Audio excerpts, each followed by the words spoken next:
Rebollo was not present. With that item, city staff made a presentation, city council provided direction, no final reportable action was taken. The second anticipated litigation item, with all 5 members of the city council being present, the city staff made a presentation, city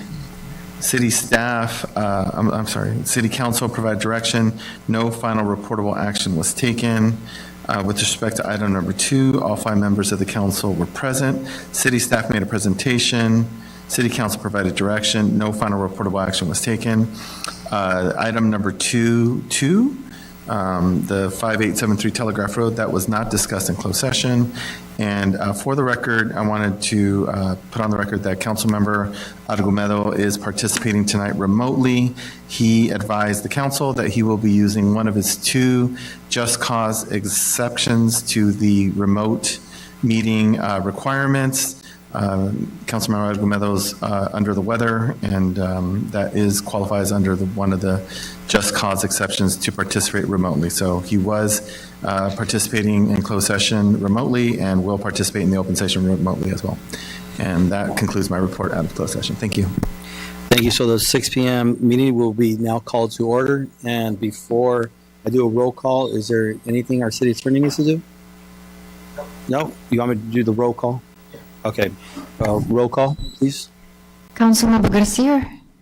Here. Councilmember Ribor. Here. Vice Mayor Lainez. Here. And Mayor Altamirano. Here. Hugo Argumedo, he's online. Oh, Mayor Altamirano. Argumedo. Oh, and Councilmember Argumedo. Yeah, I'm here. Sorry. Okay, perfect. So then we'll have the Pledge of Allegiance. Were you able to hear me? Yes, we can hear you. We'll have the Pledge. Okay, good. Pledge of Allegiance, the Director of Community Development, Mrs. Serrano. And we will have the invocation by Councilwoman Garcia. Thank you, Mayor.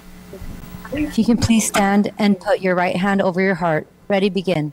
I pledge allegiance to the flag of the United States of America and to the republic for which it stands, one nation, under God, indivisible, with liberty and justice for all.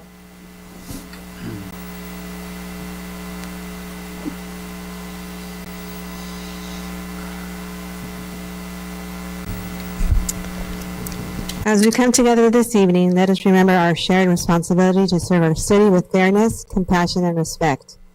May we recognize that our diversity is our strength, and our unity begins with kindness towards one another. Let us strive to be good neighbors, to listen, to understand, and to support each other in both challenges and successes. May our discussions and decisions tonight be guided by integrity and commitment and to well-being of every resident, every business, and every part of our community. Amen. Amen.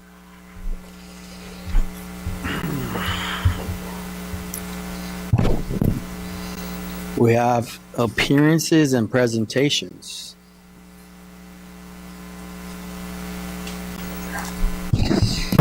We have item number 1, a commendation honoring Rosa Zambrano for receiving the Older American Recognition Award from the Los Angeles County Commission for Older Adults and for her services to the community.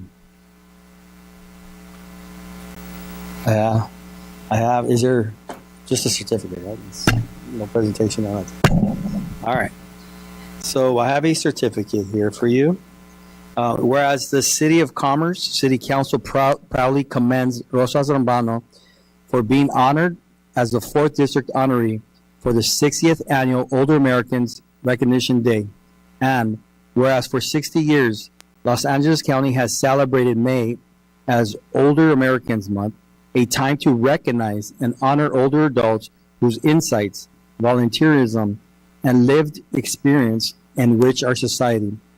And whereas Rosa Zambrano's compassion, civic leadership, and lifelong dedication to empowering others embody the very essence of this year's theme and have left an enduring impact on the commerce community.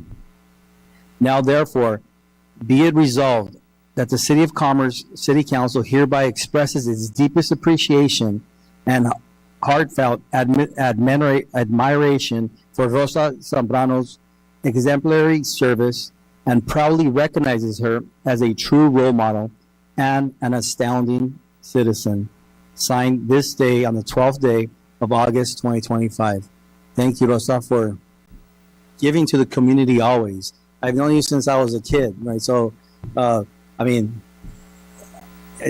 you just always been like a mentor to many, not just me. I mean, to many. So you've impacted our community in ways that you'll never know. It's like a ripple effect. You throw a pebble into a pond, it has a ripple effect, and you just never know the impact that it has.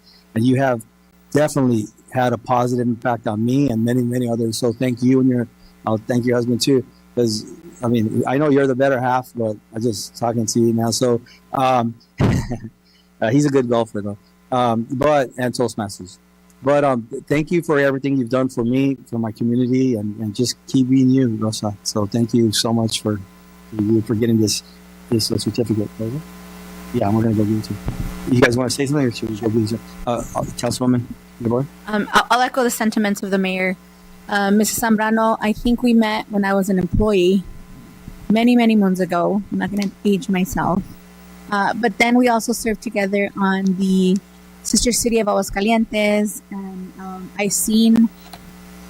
you would sell fireworks for one club, and then go the next day you would sell it for the other club. You would go back and forth selling fireworks, attending meetings, doing stuff for the community while being a mother and a wife. And so your dedication to this community does not go unnoticed. Thank you so much for everything that you've done. Not to mention the garden club. I still remember the garden club.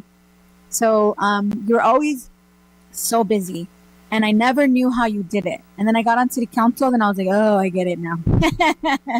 So thank you so much for everything that you've done for this community, for the beautification of the community, for the gathering of civic leaders and civic organizations. So this honor is very well deserved. So congratulations again. All right. Mayor Pro Tem? Mrs. Zambrano, congratulations on the award. I'm going to echo my colleagues' sentiments here, and I just really appreciate your civic engagement, right, in your leadership, and just being a very engaged resident. You and I have had a few conversations, and the one thing that's easily apparent is that you have a lot of love and care for this community. So I really thank you for loving and caring about commerce and just being who you are, because if we had a community full of Rosa Zambranos, we'd have a perfect community, right? But just thank you for everything that you do. I mean, even last year I remember our Independence Day Festival, you were fundraising for the Sister City organization or the association, and you were dollying the Big Bang fireworks, and it was a really hot day. I don't think your husband was helping, but that's okay, right? So, but it just goes to show how much you love and care, not only for our community, but obviously the mission and everything that you're doing out there in Aguascalientes. So congratulations. It couldn't have gone to a better person, and, thank you. Councilwoman Garcia? Hi, Ms. Zambrano. Thank you for all you do and your dedication to the city. I remember you hanging out with my dad so much all the time. I don't know if you're the Comcats, but you're there always with my dad. So I appreciate everything you've done for him and for our community. Thank you. Cool. So we're going to go down there to take some photos. We have this to present to her. And Rosa, you've always had a beautiful, bright smile, very elegant woman, and you look stunning in that dress. How to say that?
Are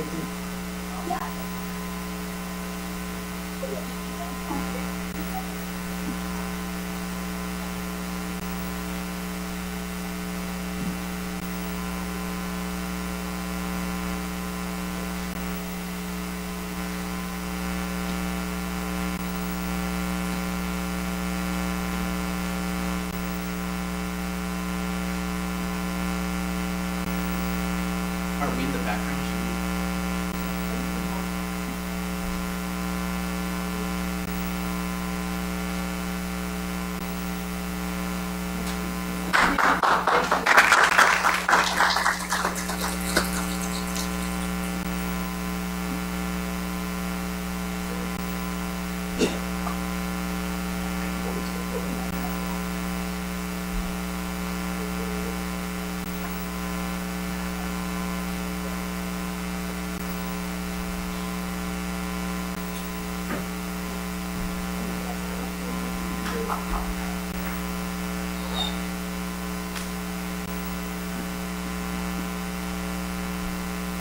Good evening.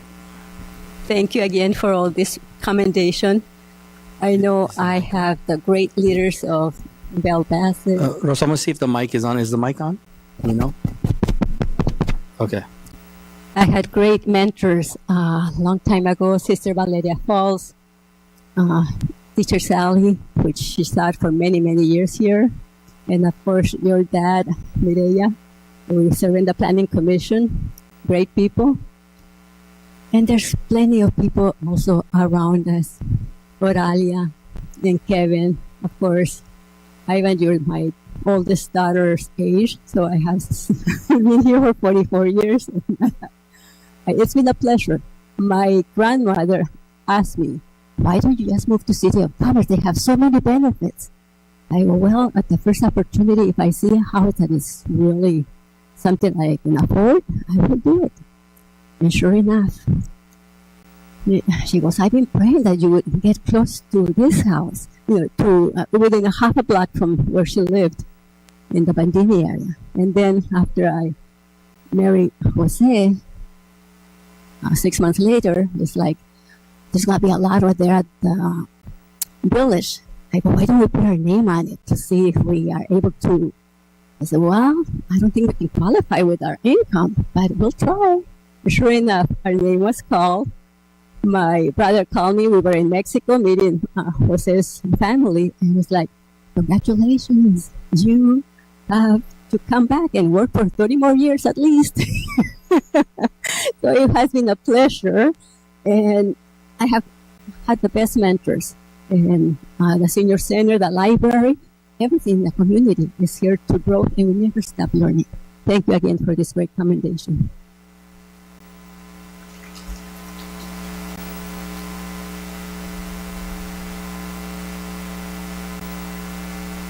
At this time, we'll open up public comment. And our first speaker is Johnny Torres.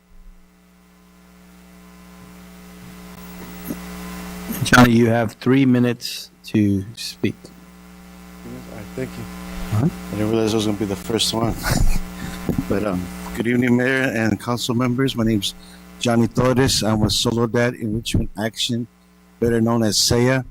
SEA is a nonprofit that has been in existence since 1972. It's been over 50 years. SEA has been in existence with our start in East Los Angeles. It was actually started by the Concerned Mothers of East LA, addressing gang concerns in the community and addressing violence in the community. I had the blessing to become part of SEA back in 2008, and I've been doing gang intervention services with SEA. I had the blessing in 2009 to be one of the first in the wave to be hired through GRID, which is the Gang Reduction Youth Development Program through the mayor of LA. I was doing intervention, and then eventually went up to coordinator, overseeing the teams of El Sereno, Lincoln Heights, and Boyle Heights. In 2018, I gained the honor because a lot of that funding in District 1 was, for whatever reason, removed in 1992. So in 2018, Hilda Solis pretty much gave me the honor of piloting that program of those services back into East Los Angeles. But she didn't tell me at that time I was coming as a team of one into a city of about 35 gangs, right? but now I have the blessing to be overseeing the teams of East Los Angeles, La Puente, Pico Rivera, Whittier, Santa Fe Springs. I'm overseeing the team of about 30 now. And we would like to spread our services, obviously, throughout the communities in need. Right now, I'm currently, we've been doing crisis response, actually, for the City of Commerce, because when we first came in, we were funded through Hilda Solis when it was part of District 1. And in 2021, we actually got funded by Jonas Hahn to continue the services. So we do crisis response in City of Commerce, Cudahy, Maywood, other areas. But seeing the need, obviously, we would like to expand these services. Just to share with you, for example, just one personal story, instead of just sharing a lot of, statistics or whatever. In 2019, I became very close friends with a young man, Dustin Liao. Dustin Liao was right here in the City of Commerce when a car approached him and they shot at him. And there was young girls playing. He threw himself on top of one of those young girls where it could have been her head, but he actually took the bullets himself in his abdomen area. He enrolled in the program. We qualified him for Victims of Crime Services. We walked him through the process. We assured all his hospitals with pills were paid. He enrolled in our program for 2 years successfully. He received several certifications in our program, and right now he's training to be a captain for a boat, taking people on deep sea fishing expeditions. So is that my time? So I just want to thank you and hope to grow with you and hope to build more bridges with all of you. Yeah, you know what, Johnny, thank you for your service and things that you do, making an impact in our communities. Thank you for that. Thank you, sir. And I Appreciate want to leave a package for all of you. Okay. Is that one for all of you? Thank you so much for your time. Thank you. Next speaker, Alejandra Aguilar Avelino.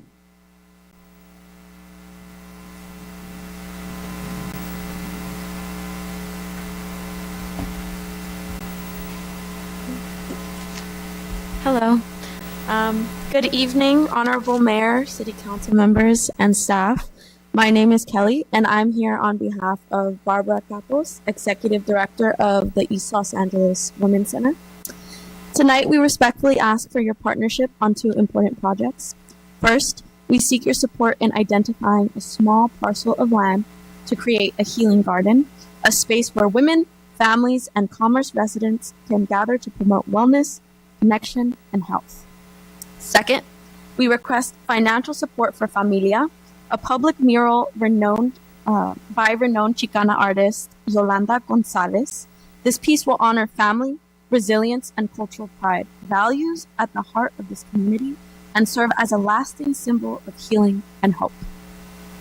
The East Los Angeles Women's Center is located here in Commerce, where we proudly serve your constituents, women and families impacted by domestic violence, sexual assault, human trafficking, and trauma.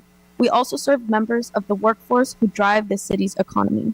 Our investment in this community has been significant, and while unexpected costs have arisen, our commitment remains strong because of the urgent needs we see every day.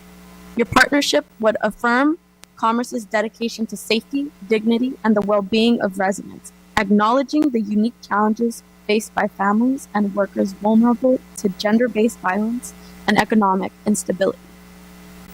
Now more than ever, we have an opportunity to unite for the good of our community. Together, we can bring hope, healing, and lasting change to those who need it most, right here in Commerce. With that said, we have folders with our requests here for your review. Thank you. Thank you, Alejandra.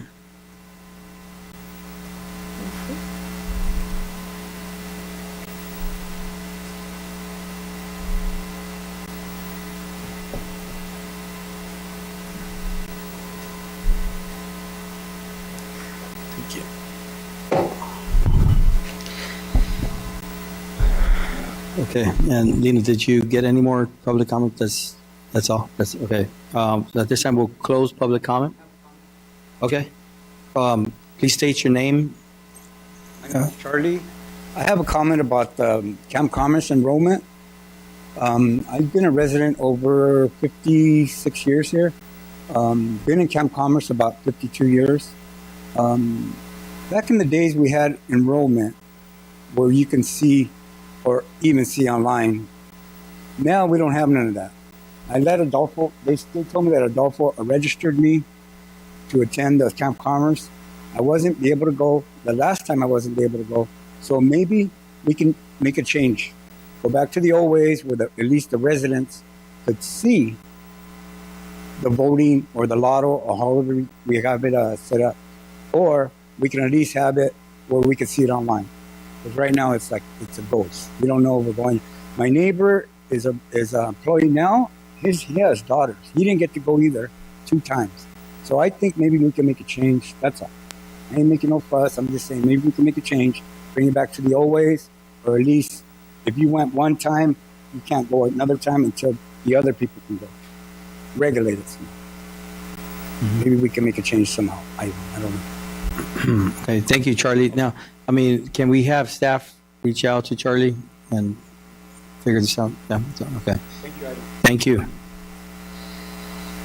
Okay, public comment is now closed. And we're going to move on to consent calendar. And when we vote, we're going to do a roll call for each item because we have Councilmember Argumento on Zoom for clarity. So we'll move on to consent calendar. We have items 2 through 9. Is there a motion to approve 2 through 9? Mayor, I would actually like to pull item number 8. Okay. Is there a motion? I would like to pull item number 7 and, oh, you said 8 and 8, okay. Okay. Is there a motion to pass 2 through 6 and 9? So moved. There's a motion second. We'll go ahead.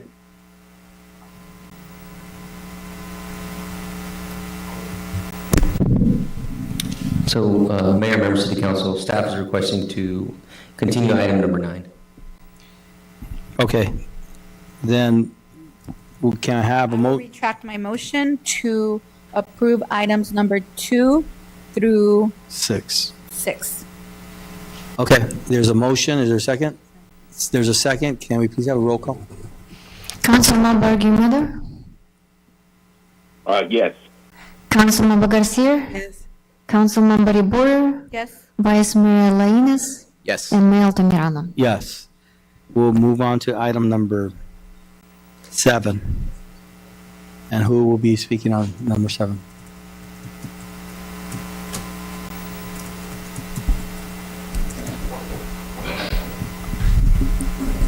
You know, actually, I'm probably gonna, it's more on the enforcement of the strike team. So I'll just reach out to the sergeant for clarification. I'll just,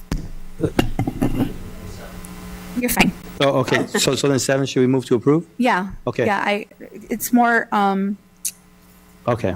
policing a question. It's not a matter Okay. of. Okay. So then if there's a motion for 7 for approval. Is there a motion? I would move. Before we move, can I ask a question? Yes. Yeah, my question is related to the, you know how we mark the striping of all the lanes and everything leading over to the Citadel? Is there any chance, I know this is, a lot of this is in preparation for the Black Friday event, or some of it, part of it there, but is there any chance we can get some of that redone so that, you know, when, you know, in preparation for Black Friday, restripe all of the stuff? I mean, it was great the way they labeled everything. I'm wondering if it would be possible to do that before Black Friday. Mayor and the council member, this is Shahid Abbas, Director of Public Works. We have just done the reassessment of throughout the city where where the lane markings and stripings are fading. We are going to remark. I'm sorry, I'm having trouble hearing you. I can hear the city manager and the council clearly on the mic, but when somebody speaks on the mic there for public comment, it's very tough for me to hear. So we have done assessment throughout the city where the lane markings are faded. We have awarded a contract to remark all those lanes marking throughout the city. And I'll go back and take a look at the Citadel. I hope those are part of our program. If not, we'll include in our program, make sure those are remarked before the Black Friday. Okay, and it's not any changes. It's just remarking everything once again, which I thought was great. You know, people as they drive through there, and it kind of highlights, you know, hey, you can make a right here. This leads to the 5, and you know, all of that. I thought it was very nicely done. I'm just hoping we redo it because of over time, as you know, wear and tear, people running over it, it kind of fades a little, you know. Councilmember, so when we meet with the Citadel to outline all of the changes that we're going to make, we'll make sure that happens. All right, thank you. Okay, is there a motion to approve item number 7? I had already said a motion. There's a motion, is there a second? I'll second. There's a motion second, can I please I have a would roll? second that. Can I please have a roll call? Councilmember Guinado,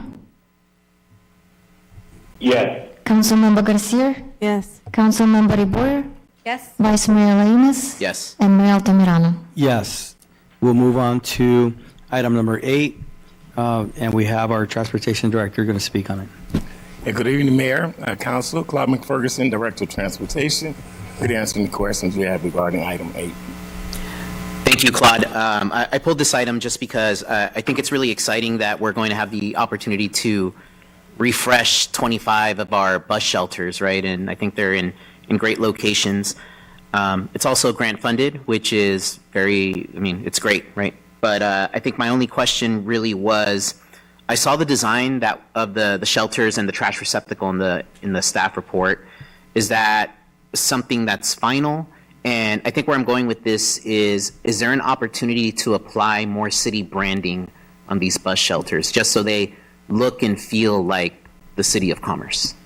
Yes, to answer your question, as far as branding, we're able to do that. The selection of that particular type, because we were able to get it on a state contract, would allow us to expedite getting a project done a lot faster. The more we customize shelter, which requires us to do more customization, which means we got to do an RFP, which extenuates the process. As far as branding, yeah, we can also definitely do that and incorporate that into the design.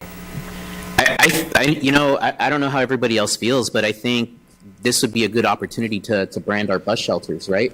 I think that's a great idea. I mean, you're right. We should rebrand it. And I'll throw this one in, if I may. If it's in the artsy area, arts district, if we can really show that it's in the arts district. Okay.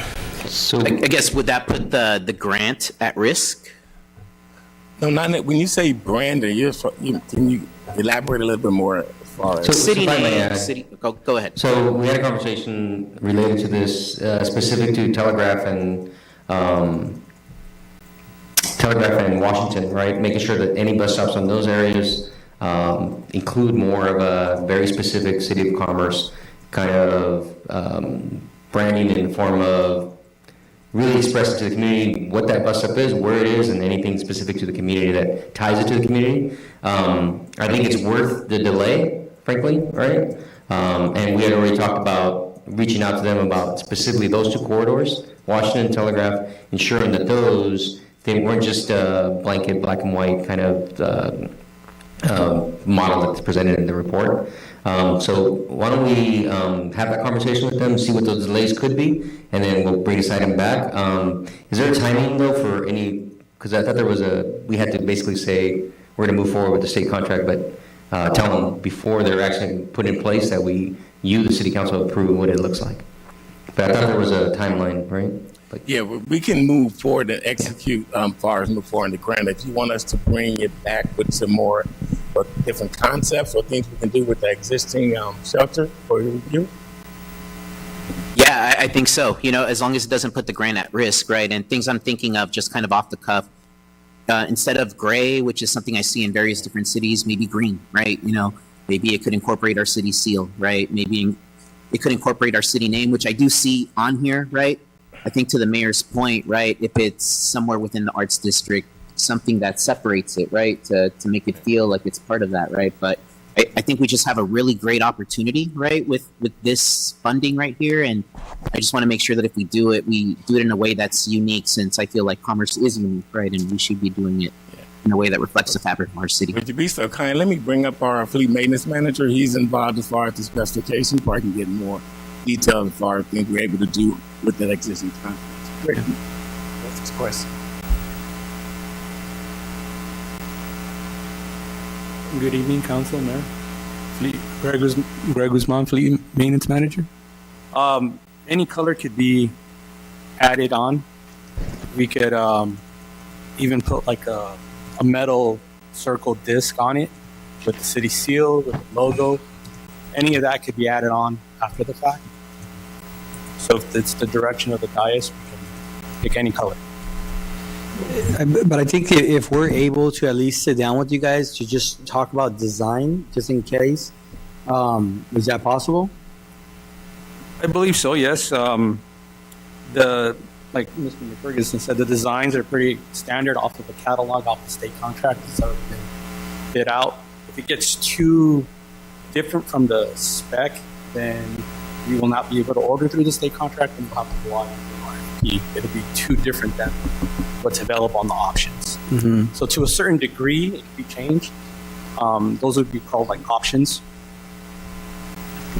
I think if we could understand what the parameters are, right? Like, we want to color within the line, so to speak, right? So if we know what those guardrails are, right, I think we can come up with some options. So I'd be comfortable moving forward, right, with the state contract and just really understanding what the parameters are so that we can work within them to do something unique, right? Something commerce specific, so. Yeah, and I think, if I may recommend, we move forward and all of that is cosmetic and we can go ahead and address that moving forward. I have a comment. I'd be okay with that, but she had a comment. Okay, go ahead, Councilwoman Garcia. Greg and Mr. McFerguson, thank you very much for bringing this to us now. I requested this a while back. I thought you were just going to paint bus stops, but now you're painting you're bringing in a new idea, and we really like it. Thank you for that. Oh, no. And you think about the community lighting, wayfinding sign for information and LED displays. These are going to be modern and top of the line. Yes, thank you so much. Finally. Councilwoman Rebollo? I have a question as it relates to the numbers, and I may have missed it in the report. So we have the 712, right? That's what we were awarded. And then the total cost for phase 1 is 610, correct?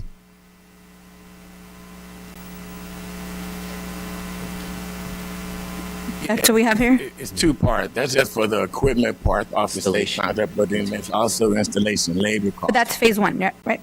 Exactly. Do we have a cost for phase 2? Did I miss it in the report? No, phase 2 is not a cost absorbed by the city. It's part of Metro's regional beautification project.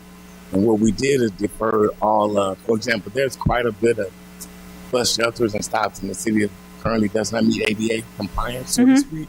So those are more expensive. So we deferred all of those to Metros, and they will absorb that cost to do that in phase 2. Staff and our Metro that last week went throughout the city, and they're putting that list together, and we'll be coming back to council for approval to move forward with those, as well as a MOU as far as Metro, which outlines specifically they will cover that particular cost.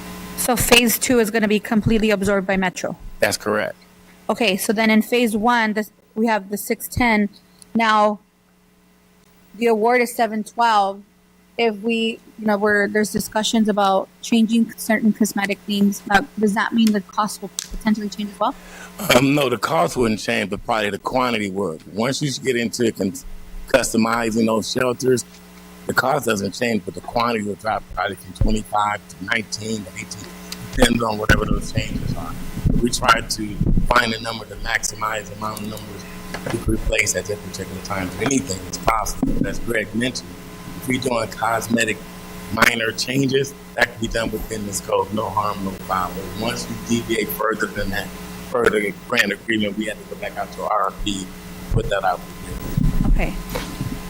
Did you want to say something, Mr. City Manager, before I continue? So two things, typically with the FTA, right? Certainly, depending on the changes in scope, we can ask for additional funding, right? All of this ultimately results in slowing down the project.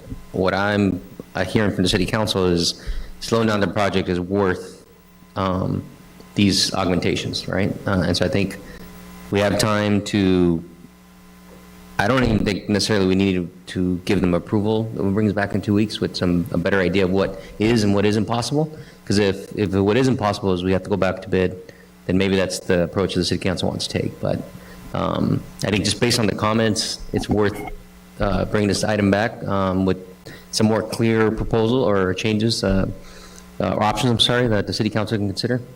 Because again, in my discussions, at least on this item, I am particularly concerned about, or essentially want what you want, specific to Washington Telegraph. Not that the rest of the city is not important, but those are essentially our major traffic corridors in the city that people traveling to and from Los Angeles and Orange County drive through. So, my last comment was going to be more cosmetic. Is there a particular reason why we went from like flat bench style to only three seats? Automatically, what I'm thinking, right here on Commerce Way, Jilson, Commerce Way, Jardine, those bus shelters really service our school population, and I always see more than 3 kids sitting on a bench, right? On the bench, because it fits more than 3 students, but if we go into a 3-seat model, that means it only sits 3 people. So I want us to take that into consideration as we move forward, especially with the cosmetic changes that you guys want to make. As far as that's what I noticed, right? Is when I see those bus stops, there's more than three students or 3 people waiting for the bus, and with this model, that's only gonna, unless I'm looking at it wrong, but it is only 3 seats, right? No, very, very on point. The reason behind it is more just cost to maximize the number. For example, with that existing design, it's almost like a remove and replace. This one can come out the other side of existing. Any other modifications are going to cost more construction work as far as mounts, stability, to sort of the cost. As city manager mentioned, probably what we can do is come back to the next item and then just outline what options are available with this design. What we can do, what we can't do. but my understanding of and you could clarify this for me, but I thought the bumps were mitigation for homeless issues. That's the purpose of them. I mean, I understand that, but we're also limiting how many spaces a kid can have. I'm only saying it because I see it, right? I see, and not all of these bus stops, because I don't see a lot of these bus stops, but the first 3 that were mentioned, like, that's what they get off the bus and they're waiting for the next bus. I'm just No, and I think what you're referring to is a 12-foot versus a 14. So the longer the shelter, then the longer the bench could be. So the picture doesn't depict what every shelter is going to be. It's just more to give an idea of what it's going to look like. Obviously, when we get out there, you'll see some 14 and you'll see some 12-foot shelters where they can be. Okay, perfect. I just want us to take that into consideration. Thank you. Okay, so we're going to push it then for the next meeting? Okay, thank you, guys. Appreciate it. And then we're going to move on to schedule matters. And item number 10, we're going to push item number 10. We have our sergeant that is ill. So we'll move on to item number 11, which is a presentation regarding digital billboards.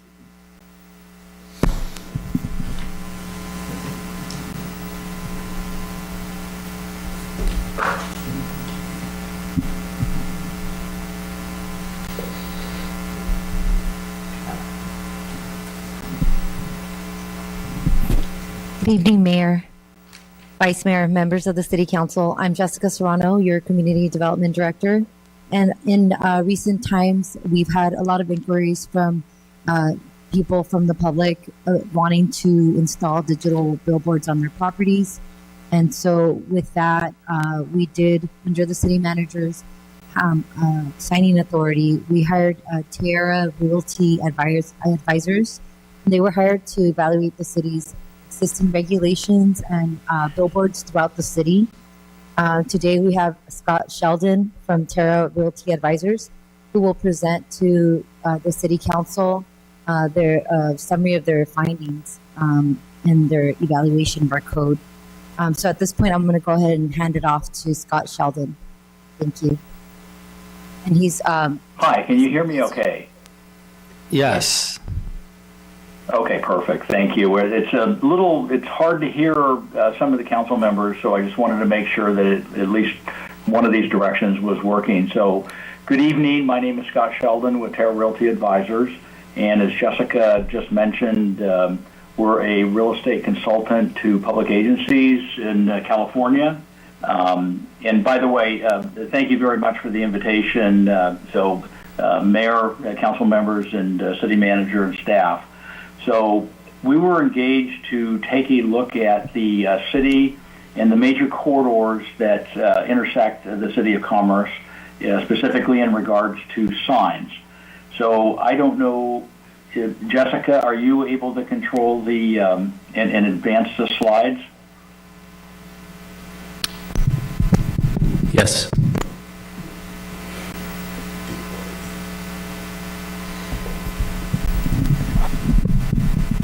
Yes, just say when. Oh, yeah, yes, I'm sorry, when?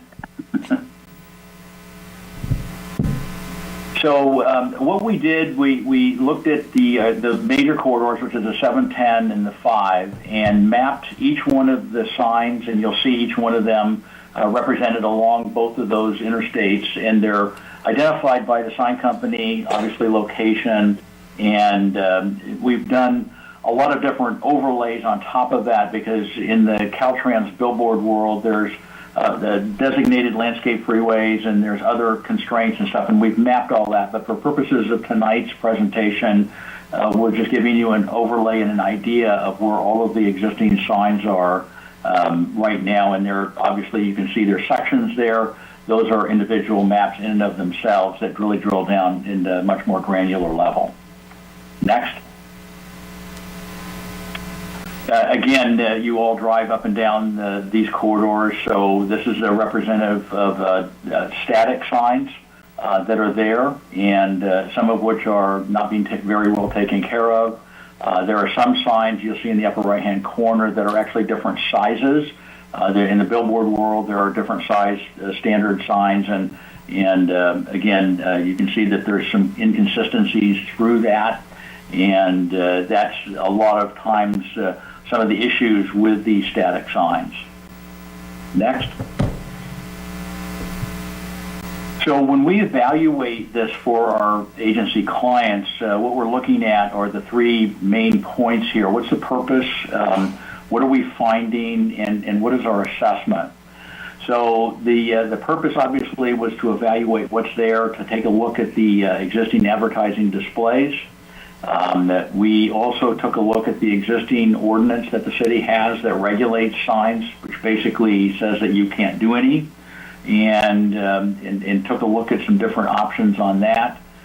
We did map all the signs as we just showed, and then what we want to do and what we're always aiming to do is look at if there are changes that the council is interested in doing.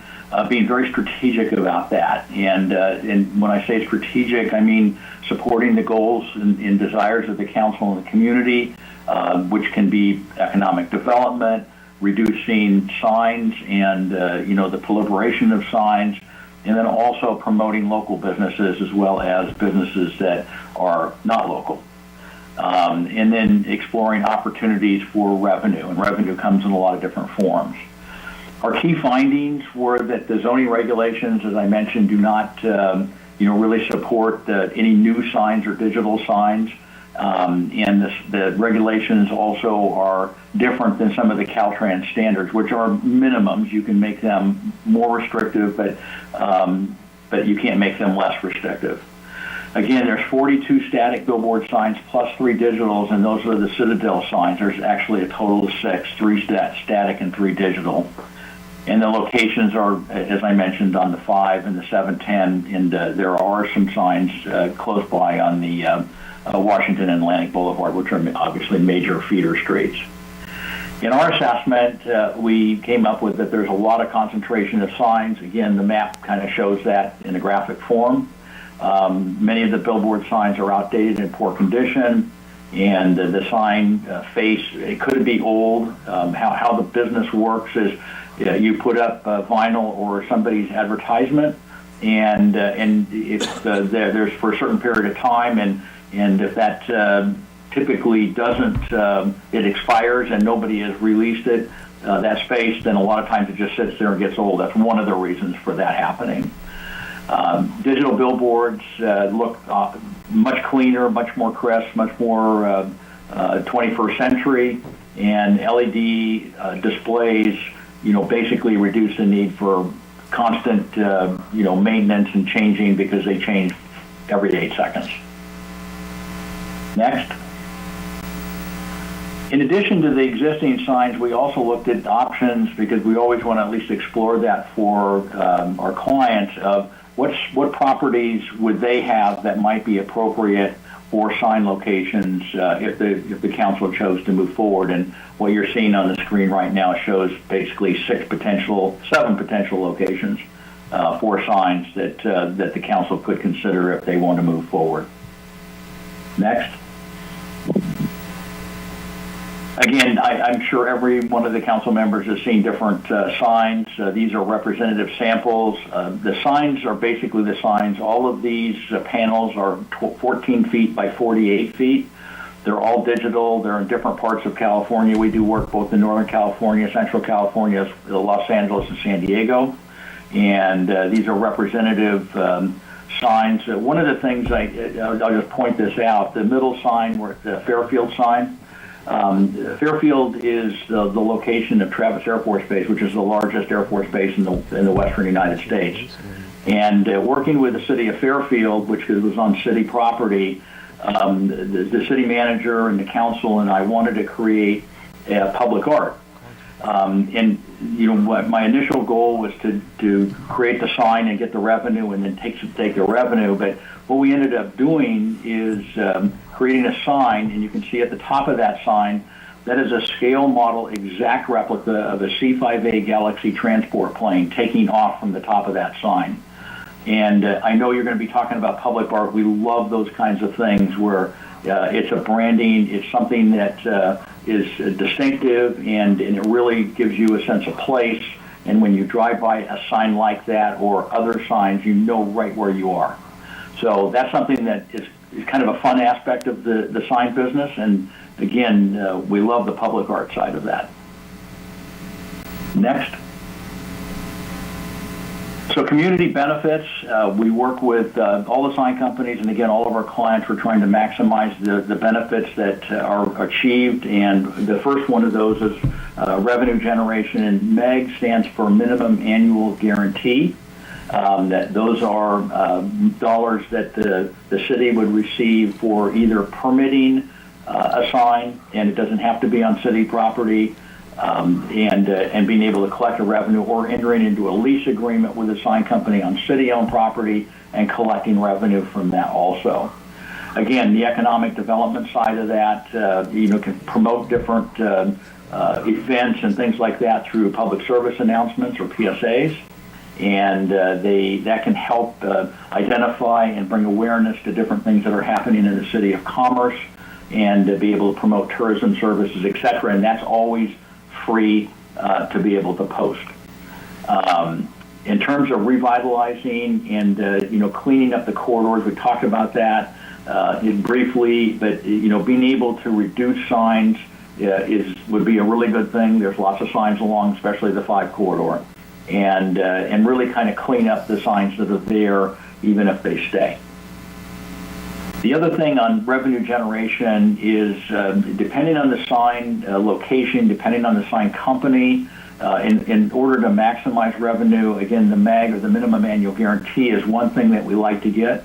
But we also try to, if it's appropriate and feasible and we feel comfortable with the sign operator, enter into a revenue sharing arrangement also. So there would be a MAG, and then there would be a percentage rent. So what that does is protect over long periods of time. These are typically anywhere from 10 to 30 years in terms of the time frame that the sign companies are looking for to amortize the cost of these signs. And it's a really good way, much better than if you have a CPI or something like that. So as the revenue generated goes up from ad sales, then that means even more and a better incremental benefit for the City of Commerce. Next. So, Jessica, I don't know where you want me to drop off and you to start, but these are our recommendations for the council to consider. And that's basically to work on cleaning up the corridors, that especially the 5 corridor, and do that in a very thoughtful way where you're strategic about where you're doing and what you're doing and how you're doing it and what that means from an economic perspective and from a overall benefit to the community perspective. Again, these are done typically through development agreements or DAs and leases and licenses with billboard companies that guarantee that kind of fee and that kind of revenue. And again, to the extent that you can clean up something and make it look better. The other thing about digital signs, the capital expense or CapEx for these, depending on how tall the sign, what all the other things that go along with that, in terms of the design and things like that, they can run anywhere from $750,000 to $1.5 million. So the sign companies have a real vested interest in keeping those up because they are not going to be able to sell ads off of them if they don't have them clean. And all of the agreements that we have actually mandate all of that, down to if 10% of that screen is not operating, they have to turn it all off until they fix it. So those are the kinds of things that you can do where you don't have that same level of control with static signs. So next. So Jessica, I'll let you pick this up and take it from here, but I'm available to answer questions and welcome them. Thank you, Scott.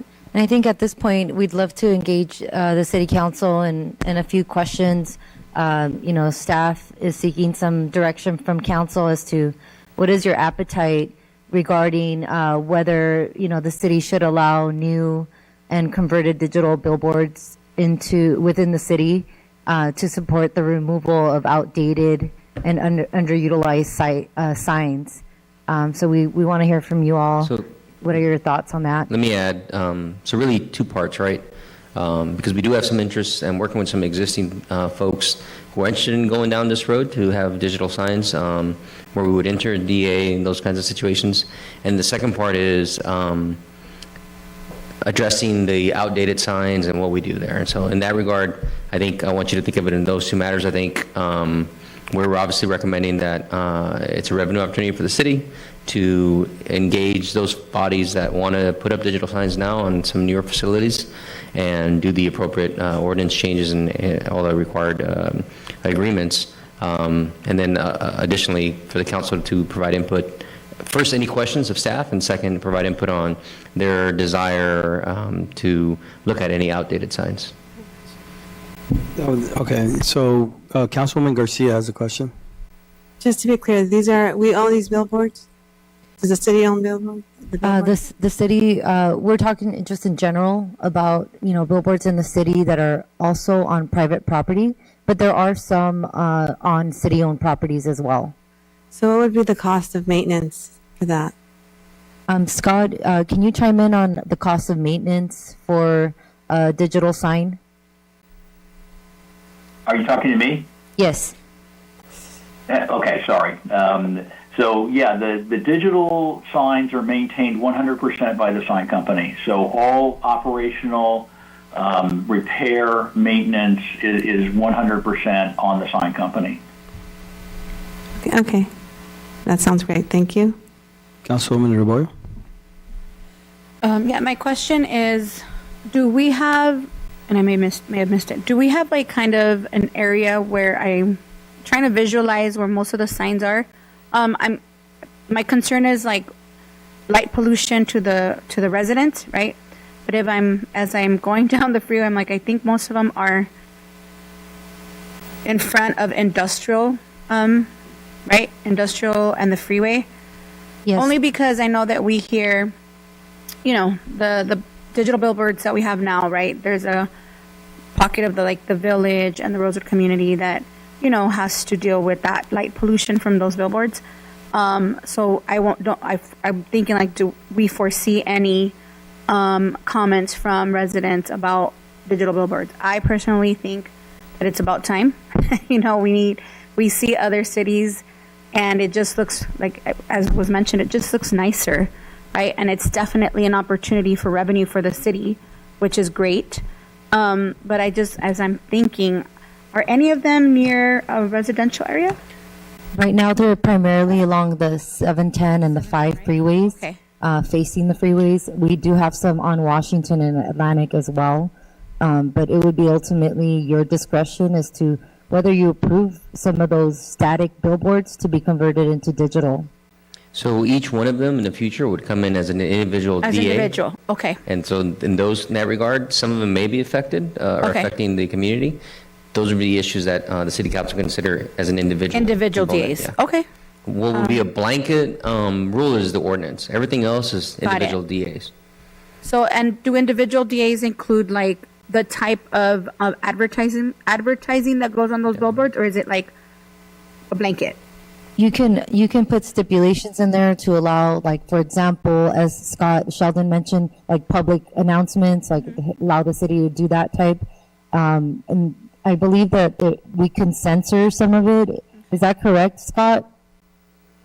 Yeah, so there's two questions that I'd like to answer, both very good questions. The one in terms of the content, yes, in every DA or every lease we do, and we have specific restrictions on what can and cannot be advertised, and that can run from cannabis to alcohol to political advertising to Caltrans has a morals provision, so there'd be no adult type things that are on there. You can layer that however you like, but those are the typical restrictions that are put onto digital signs. All of the ones that we do, 100%. The other part is the lighting, and that's a really important part of the digital signs. So when you're looking at the Citadel signs, in the sign, in the illumination side of thing, everything is measured in a foot candle, and at least the last studies that I saw done on the Citadel was that they were north of 5-foot candles in terms. So there's a lot of light that's coming off of those. That all of the out-of-home advertising companies, or the digital sign companies, have subscribed and adhere to what is known as the Lewin Lighting Study, and that was done about 20 years ago. In fact, most of the Department of Transportations throughout the country, including Caltrans, understand that and basically adhere to those lighting levels. And what that is that the actual light that comes off of those signs is not more than 0.3 foot candles at 250 feet. So the existing static signs use fluorescent technology, which again is really blasting light out. The digital signs, which are all LED, are all regulated at 0.3 foot candles over ambient light. So they're turned up during the daytime because there's a lot of light, and they're turned down at night. The other part of this is that all these signs have basically louvers for each one of the LED lights, and they're pointed basically downward. So if a sign is, say, 50 feet in the air, the louvers are directing light downward and to where the traffic is and where your customer is, which is driving along the freeway. So the lighting impact is significantly less than, in fact, you could replace every one of the static signs that now are really high light concentration with fluorescent and cut things, probably down 20% of what it is now. So, or not down 20%, down to 80% reduction to 20% in terms of the existing lighting. The other thing is that for residential zones, we put in all of our ordinances, and this is what, again, part of the lighting study, is that there would be no sign within 250 feet of a residential area, zoned area, or residential housing or whatever.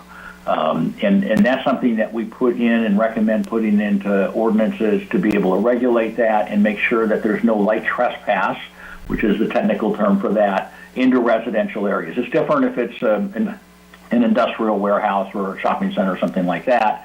But the lighting levels are significantly less with the LED technology, and you can direct them, and you stay away from the residential. So I hope that answers the first part of your question also. Yes, it does. Thank you so much. Thank you. Thank you. Mayor Pro Tem?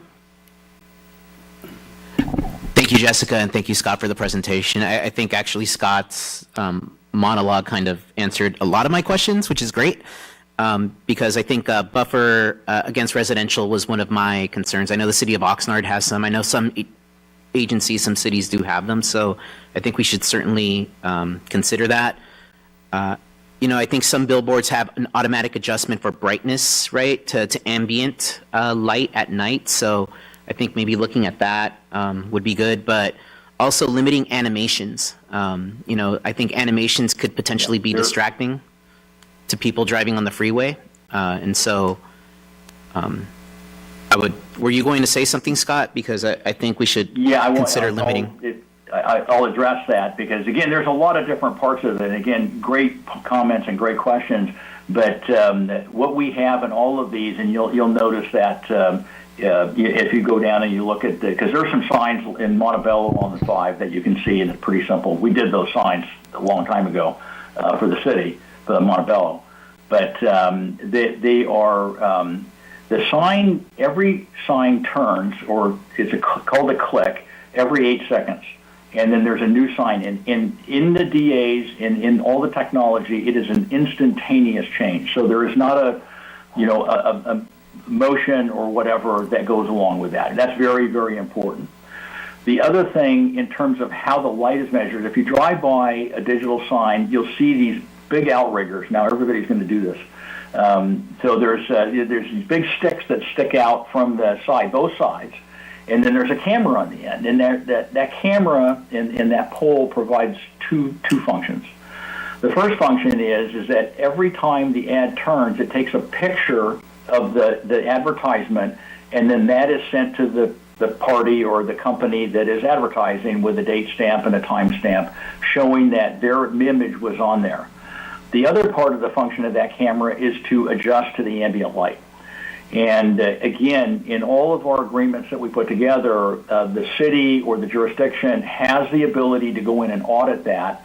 If a resident comes and says, hey, that screen is really putting out a lot of light, then you can tell the sign company to go out and have a photometric study done to make sure that it's calibrated correctly and that it's not doing more than the 0.3 foot candles at 250 feet for a 14 by 48 sign. And if not, then they turn it down. So, but those cameras on those outriggers basically serve both of those functions to regulate light output and to take copies of ads. Okay, thank you, Scott. And as it relates to malfunctions, did you say that you typically have something within the agreements that say if 10% of the sign is not functioning properly, you black it out? Yes. And the reason for that is if you've ever seen a sign that has a partial, there's just a whole bunch of TV screens up there. Right. So they sections of it can go out, and it looks horrible. So from my perspective, we always want to keep everybody honest. And so if 10% of that sign is not functioning, we force them to turn the whole sign off. Well, that means they can't sell ads on it, but they still owe you money. So what it does, it provides a real economic incentive to get the thing fixed. Right. Okay. Yeah, I think that's important. I think we should have that. I think the last points are, you mentioned about being able to provide public service announcements. I really think the city should have access and ability to display emergency messaging on these billboards where it's applicable. We had a fire last week, a large commercial fire, and that could have been a tool that we used to communicate the fire and the potential risk to the community, right? So I think just having direct access and liberty to display emergency messaging is something I would like to see. Yeah, and again, that's all standard. It's in every agreement. It's not only the PSAs that the city would have, and again, your access to be able to throw something like that up very quickly is more limited because if it's the middle of the night or whatever, what do I do? But every one of these is tied into the Caltrans and the FEMA Emergency National Network. So if there's an Amber Alert, it shows up right away. If there is a flood or other disaster, it shows up right away. And that's all done through Caltrans. Yeah. Automatically. And it is part of every agreement. Okay, great. And then I think what I'll chime in here with, as far as the rev share, when it comes to city-owned property in the lease revenue or the shared ad income that comes in, personally, I would like to see an agreement in place to help fund residential and commercial beautification efforts. I think that's where that money would be pretty well utilized, but I think we can certainly get into that discussion later. I don't know if my colleagues agree, but I think beautification is a focus, and I think this would be a good avenue to help execute some of these initiatives. So those are my comments and questions, Mayor. Thank you. Thank you. Councilor Arguello, do you have any questions or comments? No, I don't. I've listened to the presentation. I looked at it, and I really don't have any questions. I think most of them have been addressed, and I am supportive of moving forward to make sure that we look for opportunities for development agreements with what we have out there, improving and taking advantage of that as a revenue generating item for the community. Okay, thank you. Scott, I have a question. So any digital billboards that's on city property, and that's probably a question for you as well, Jessica, can we create revenue for the city as a business, or is it just public announcements? Absolutely. No, you can. We've done many signs for cities and counties and special districts and school districts. That is again, we structure these so there's no capital expenditure for the city, and it's all picked up by the developer, and all the money that comes in is general fund money. So, and it doesn't, whether that's through a development agreement or whether that's through a lease agreement. So a development agreement you would enter into if it was another party that owned the land. A development agreement basically is you giving them permission to do something, i.e. construct a sign and operate a sign, but you as a city will get a significant revenue for doing that on an ongoing annual basis. If it's on city land, it's the same thing. It's just done through a lease agreement because you would be leasing your property to a sign company with exactly the same kinds of coverage and specifications and everything else. And again, all of that revenue would be general fund revenue to the city. So if the city, so it's possible if the city owns a piece of property and we want to be responsible for this digital billboard so we can capture the majority of the revenue, will we be able to find an operator to operate it for us? Yes, you do not want to operate it. So if you, I'll give you sort of it's a very specialized business. And if you do the math, I'll do it for you. Each one of those signs, each sign face that turns the ad every 8 seconds. On a 365-day, 24-hour a day, 365-day year, that's 4.4 million ads per face that you have to sell. The city is probably not in a business to do that.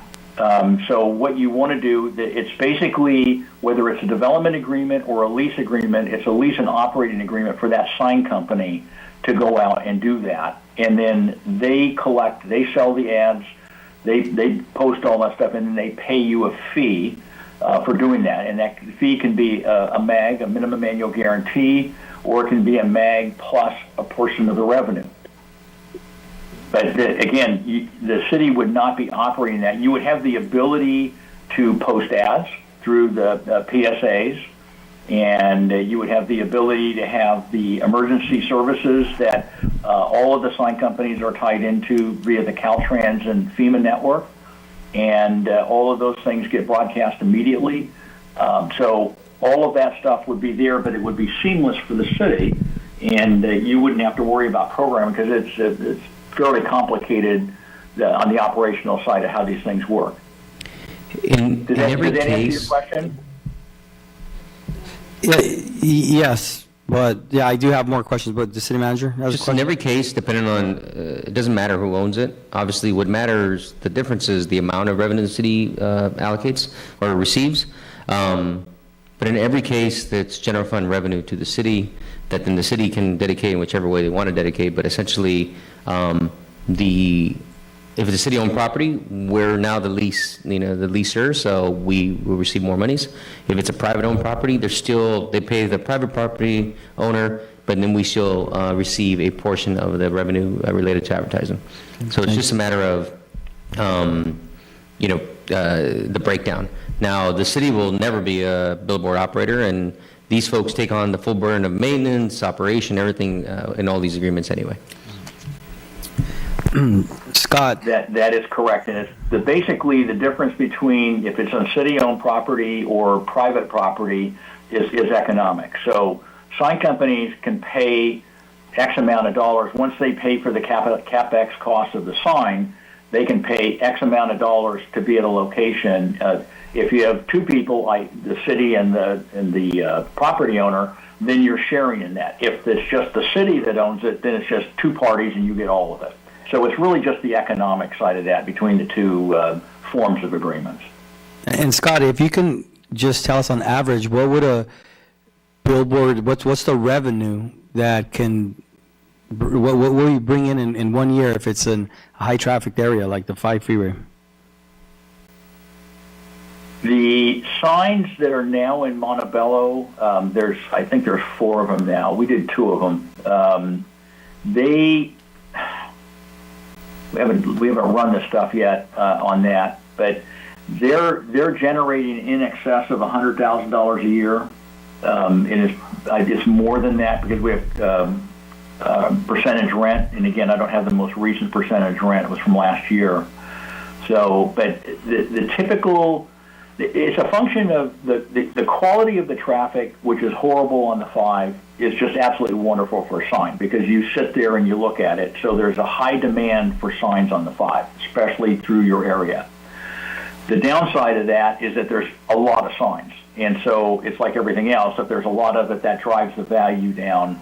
So the goal that we always have when we look at this is to how can we get these static signs that you're not making any money on, get those reduced as much as we can and get the digital put in place of those where you are collecting a revenue on that, and it really helps to get rid of the existing signs.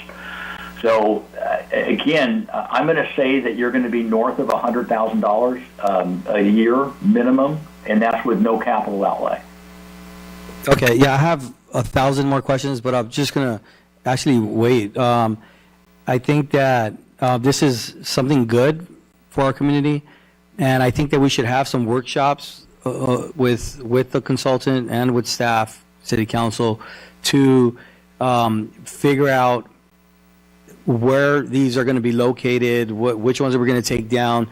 If I just look at a map the way it was, I wouldn't fully understand it. I need to see pictures of it. I need to understand where they're at and things of that nature, and then we can have amongst staff and council, we can start to agree where the revenue starts to be divided, right? Some goes into the general funds, some goes to reserves, some goes to different programs. That way, it's there forever. So, how would we then move forward doing that with our city attorney? How do we move forward if we, I mean, this is a great idea, and I think City Council really wants this to bring revenue. But how do we move forward with having workshops so we can make some decisions on what's going to go down, what's going to go up, where these revenues are going to end up, and things of that nature? So we can certainly set up a study session to discuss the ordinance and the components of the ordinance, right? Okay. In that study session, we can address city-owned property. All of the privately owned property are going to be more organic as essentially we reach out and tell them the opportunities. And I think as Scott mentioned, there is some restrictions because of their location and the distance between each other that will probably come up. And so those will be kind of essentially you can direct us to reach out and let them know once it's in place. But certainly on the front end, we can have a workshop related to the ordinance because many of the items and issues you discussed will be incorporated there, not necessarily in a DA, right? I mean, you can have a baseline in the DA, on the ordinance of what is and isn't acceptable in the city, and certainly provide direction on what you would expect to see in a DA, but we'll do workshops specific to that part of the process. And if we choose billboards to go down, how are we going to be responsible for that? Are we going to have to pay out the people that own the billboard? So the billboard companies, in almost every case, take full accountability for all those types of expenses. Okay. We essentially, if you think about it like this, you, the city, are providing the privilege of these folks to advertise and make revenue, and we get a portion of that revenue. Okay. I think we can incentivize removal of static billboards if we allow them to convert into a digital billboard. For example, like there's 4 major billboard companies out there. They have multiple signs on the 5. So we can say, we'll allow you to convert this one to digital, but you've got to remove those other 2, for example. So that can be used as a negotiation tool. Okay, we'll be able to negotiate off the 5 for it, but for things, say, like if there's too many static billboards on Washington Boulevard. Echo what the city manager says, that's all a negotiation. But having a workshop and getting a better understanding of how the business works and then how it's most advantageous to the city, I think is a great idea. Okay, so then on the recommendation, it's asking us to receive and file and take additional related actions as deemed appropriate. So with that, I mean, I'm requesting like a study session for city council so we can be clear on which ones we would like up, down, and talk about revenue sharing and also where the money's going to end up to create these programs like Mayor Pro Tem suggested. Certainly. We first create the DA though, the ordinance, I mean? That's what. We'll do it in that first, format as we discuss the ordinance to allow for this, because this use is not allowed in the city right now. So that's step 1. So before we go step 1, we have a workshop, we understand the issues, and we essentially start moving towards that direction. And then the individual development agreements with the individual folks trying to, get approval for these different locations, that'll come on a per location basis. Now, we certainly will have a standard, but not everything's the same. And I can tell you, I've made in the past variances, and you'll see this in certain cities.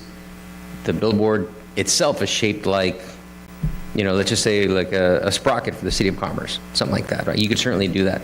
All of that is, at the end of the day, right, it's a money situation, right? It's capital costs and revenue, potential revenue. But in those situations, depending on the location, you can decide specifically what the city's needs are and give staff direction. But where we'll start is the baseline, which is allowing this use and what the use looks like. Okay, and if possible, Montebello Unified School District, they tell me that there's limited revenues for the district, but also for our elementary here, Rosewood School. I want to see if it's possible to negotiate with Montebello to be able to put something on their property where there's revenue sharing with the school district and that money is identified just for Rosewood School so they can have extra money, if that's possible. Yes, all those, I do want you to understand that all billboards ultimately have to be approved by Caltrans, right? Because they can't distract the driver to a point where it's dangerous. But essentially, anywhere that makes financial sense for these companies to put up a billboard, we can certainly discuss those issues. All right, thank you. So we just receive and file? All right. And yeah, so I gave you direction, right? We received direction. Thank you. Okay. All right. So there's receive file. Thank you so much. So now we'll move on to item number 12, Gateway Cities Regional Fiber Optic Network Project. Who will report on that? Public Works Director will present some of the provisions that we'd like to communicate to the Gateway Cities folks as far as this is a multi-jurisdictional project. We just want to ensure that the city's priorities are reflected in the agreement we ultimately sign with them. So Shahid will outline those issues, and we'll get some direction from City Council on what needs to be included in that agreement.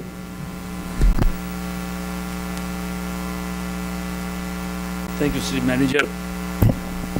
Mayor and the Council, this is Shahid Abbas, Director of Public Works. I'm going to discuss with you the Gateways City's Regional Fiber Optics Network Project. Today I'm going to give you the major highlights of the program. There are some challenges associated with this program, and then some of the points for Council to consider. And then you'll provide us the further guidance how we proceed with this program. And just to let the Council know, we already have received an agreement from the Council of Government for city design, which has been reviewed by the Council and the Public Works staff jointly, and we have a draft attached to it.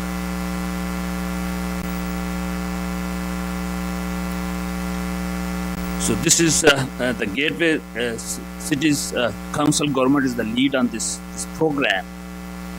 The Gateway Cities received about $104 million in grant funding for this project, and they are planning to lay 125 miles of broadband fiber optics to the various cities, including Commerce. And the whole idea is that once the broadband fiber is laid, they plan to serve about 4,200 residents, which are currently not educated served by the broadband system.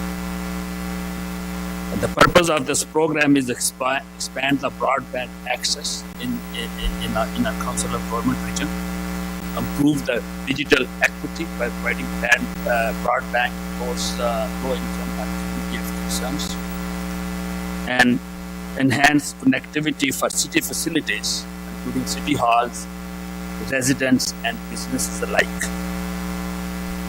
The City of Commerce route is shown on this next slide. We have about underground installation along Slauson Avenue, Eastern Avenue, Commerce Way, Telegraph Road. And the total underground route is 5.4 miles within the city. And there is an aerial installation along Gage Avenue, which is about 1 mile. The installation of fiber network will take place within our existing right-of-way. And what it constitutes is 288 strands of the fiber in one conduit, which will, this will act as a backbone of the fiber, which once laid down will be leased to the commercial carriers. It will just like building a highway without interchange, without arterials, without collectors, and without residential. So this is just the main highway. The further network will be developed at the discretion of the commercial carrier. And it's a joint project with California Department of Technology. That's where we got funding for this, 50% of the funding for this program.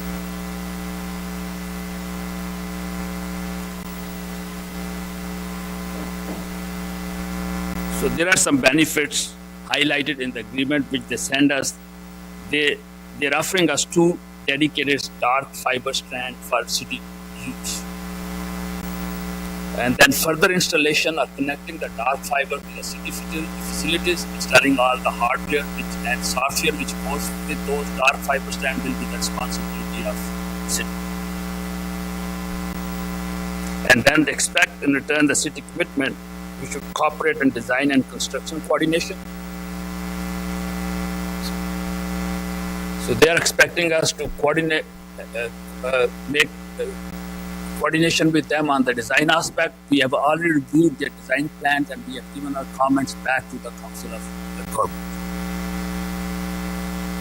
They expect us to improve the right-of-way use forever, and they don't want to pay any permitting fees for the use of the right-of-way for construction and for the subsequent maintenance. And then we have to dedicate a point of contact to work with them during this construction phase and subsequent maintenance phase. Now, these are the major challenges which staff has identified with this program. The first challenge is they are requesting a waiver of all permit fees for installation, maintenance, and operations of the fiber network for the life of the fiber network.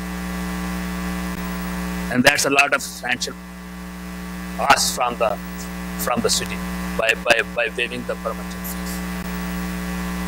There is currently no master plan outlining its governance or use. Which I explained earlier, this is just a main highway. Or they are going to build the further network and provide the network to the residents or the businesses. It's not been planned at this time. But what is the plan? When the main fiber is laid 288 strand, then east the commercial carrier, and it's purely up to the commercial carrier what makes sense for them there to provide those connections. It could be a physical fiber connection to the properties, or it could be a 5G area or a wireless connection to the properties.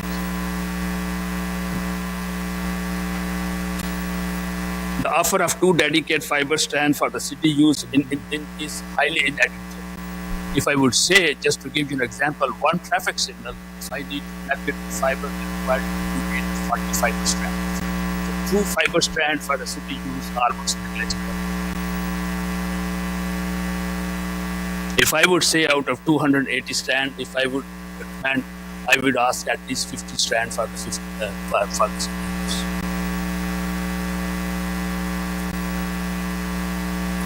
The city would be responsible for full cost of relocation or moving the fiber should there be a future need and conflict with the city expansion projects related to the utilities. And that will be a big expansion. It will not just be an expense for relocating the fiber. We have to relocate all the hardware which is associated with the fiber for providing communication to our utilities.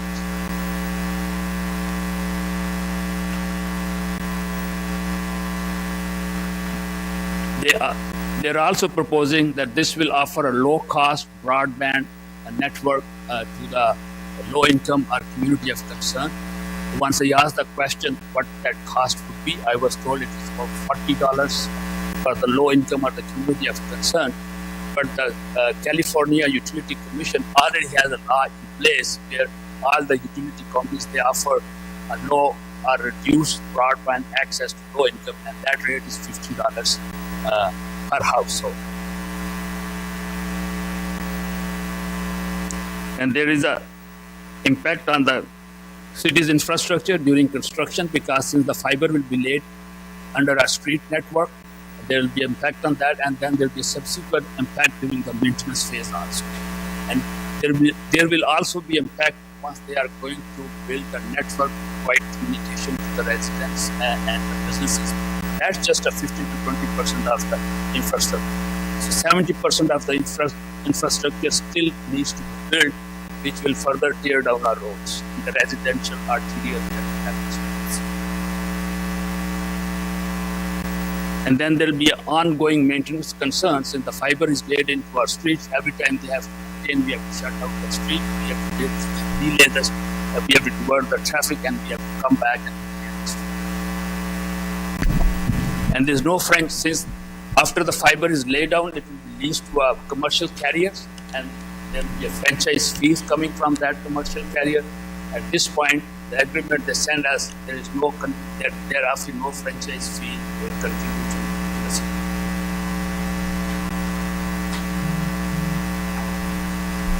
Then the city policy is to underground our existing utilities. They are laying 1 mile of fiber overhead, and if we need to underground, that will be at city's expense. And there is a potential conflict with the existing utilities, which we will take care of once we review our defined plan.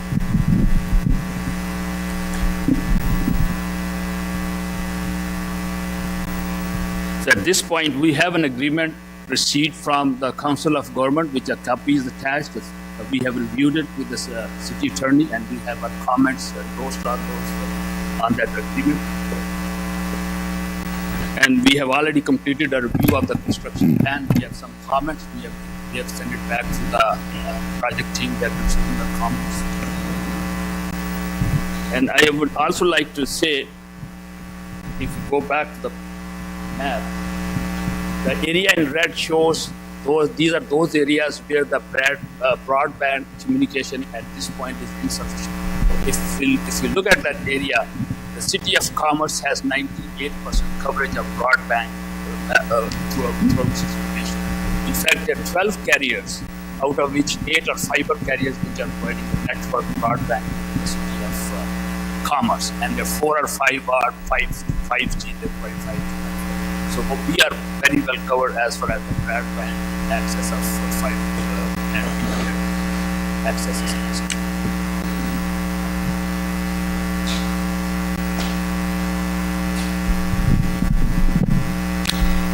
So if I may, thank you, Shahid.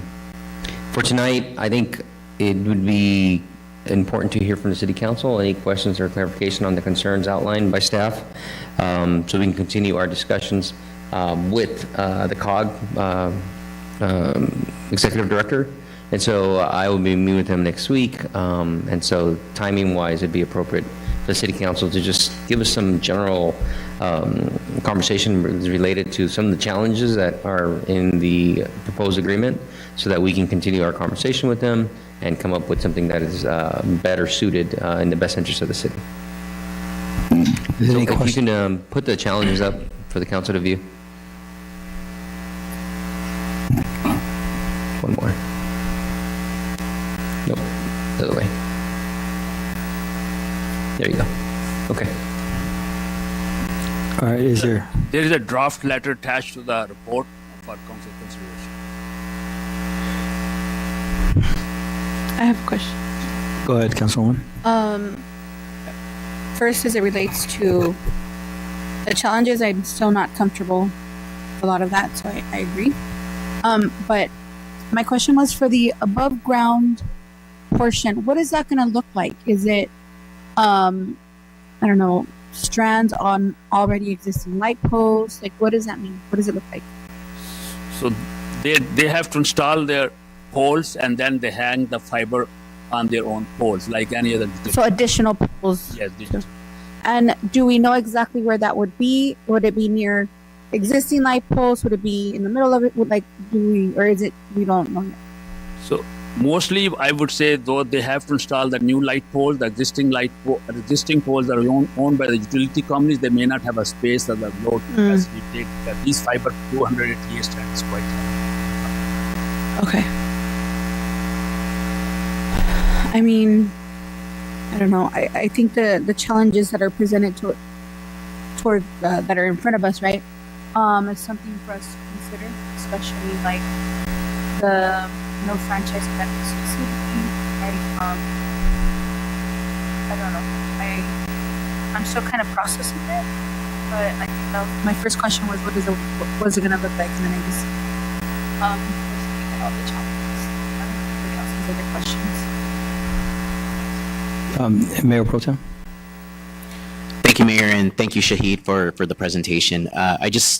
It's appropriate for me to speak on this because I serve on the Gateway Cities Council of Governments. So this is an initiative that the organization is really proud of, right? It's $104 million, right, to help connect 24 cities, right, with broadband. And so when we found out about the grant at the end of last year, like we all like jumped for joy and like, this is a great thing, because despite what you're telling me, right, and in your presentation where you're saying 98% of the city is covered with broadband capabilities, what type of broadband? And I say that because I've spoken to various people, especially in the Veterans Park community, that don't have the ability to get fiber, right? So I think there's a large portion of this city that doesn't have that access, and being able to provide that access is something that I think would be a huge win. With that said, though, I think we do need to make sure that whatever we step into is in the best interest of our city, right? And so, for example, I think the aerial portion along Gage, right, which is about a mile, I think that's something that we need to look at. So ultimately, I'm supportive of the initiative 100%. But at the same time, I do recognize that there are some challenges, right? And I'll leave it to the subject matter experts to kind of make us aware of that. And I trust your recommendations here. So, we have to do what's in the best interest of our city, right? So I think this does address a need here in the city. At the same time, we have to be cautious about how we go about it. So those are my comments. So that's what I wanted to share. Thank you. Go ahead. So, Mayor and members of the council, if I may, so the item before you tonight is to have a conversation. We'll continue to work with the COG. I do want to recognize the Vice Mayor's comments. This is a big deal, right? There's a lot of cities, a lot of money invested in this process. So I think certainly we're working towards, let's say, a happy medium, right? Where we acquire, we move this project forward, but we have some components that protect the city. And I think in conversations with the executive director, he's on the same page. Obviously, he's got the challenge of getting, all the cities to agree. I think 11 of the cities have already signed their agreement. And so we're working towards that process. But I just want to, obviously, the Vice Mayor can speak to this in detail. He knows more than I know for sure on this project.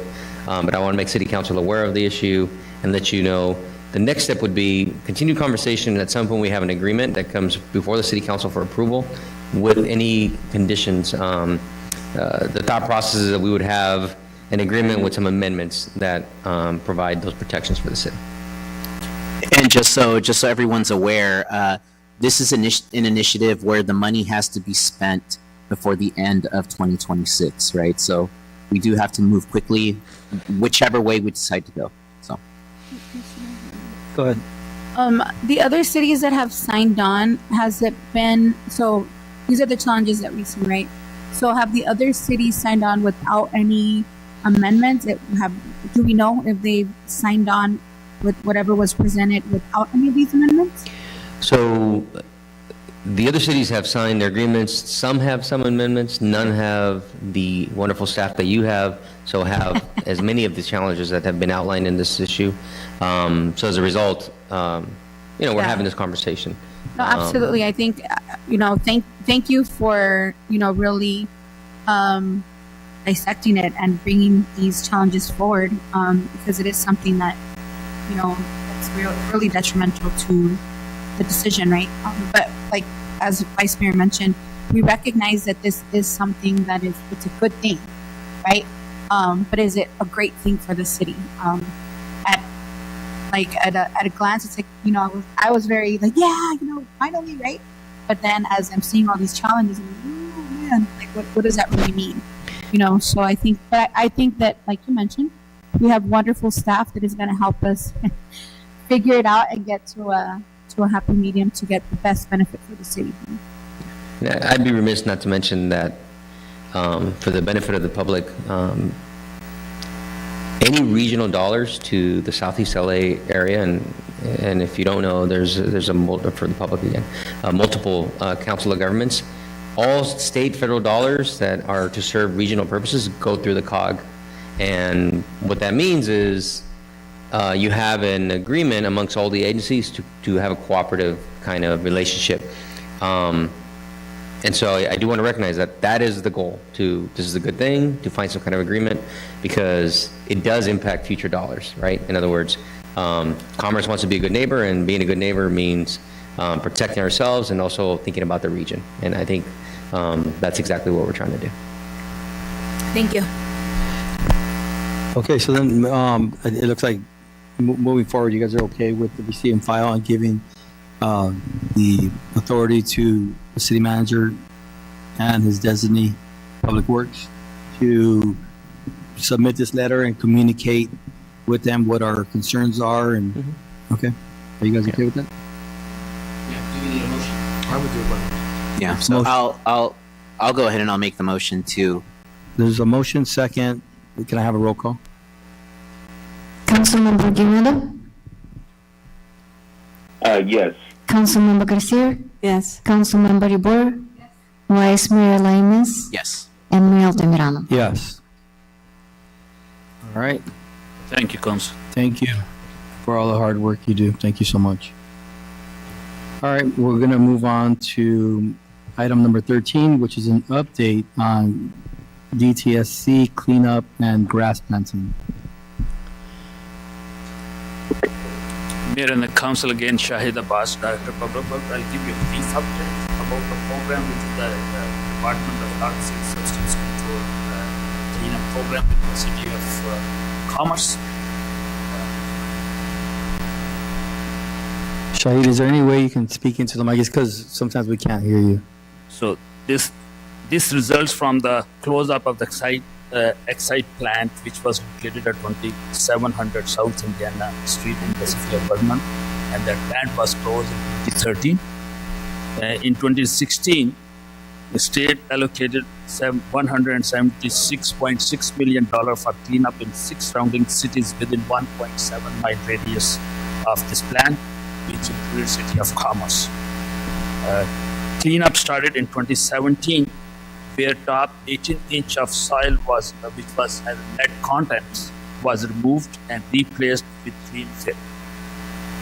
In the city, 544 private properties were identified for priority cleanup, which have a level of containment above certain threshold. And out of those, 484 has so far been cleaned, and this process is ongoing. And also, 192 blocks were identified parkways, mostly in Cristo and Bandini neighborhoods, for cleanup. Out of those, as of today, 118 blocks has been cleaned, and 74 blocks are being cleaned. Now, the parkways are restored using hydro seeding, a method of planting grass by spraying a slurry of seed, mulch, fertilizer, and water. And if that hydro seed is planted and we water that regularly, it is expected that the grass will come out in about 2 weeks' time.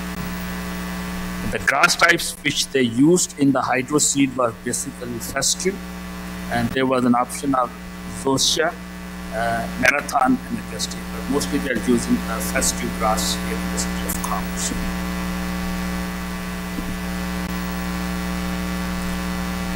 All blocks are completed within the city by the end of October. The contractor or the DTS gives 72 hours in advance notice and delivers a notice at the door to all the affected residents with instruction how to maintain hydro seeding. And I have confirmed that I have a copy of the notice which they have been placed at the doors. That being said, that's how the project was approved in 2017, that they were required to do hydro seeding, which we are following the requirement of the permit and the condition of approval.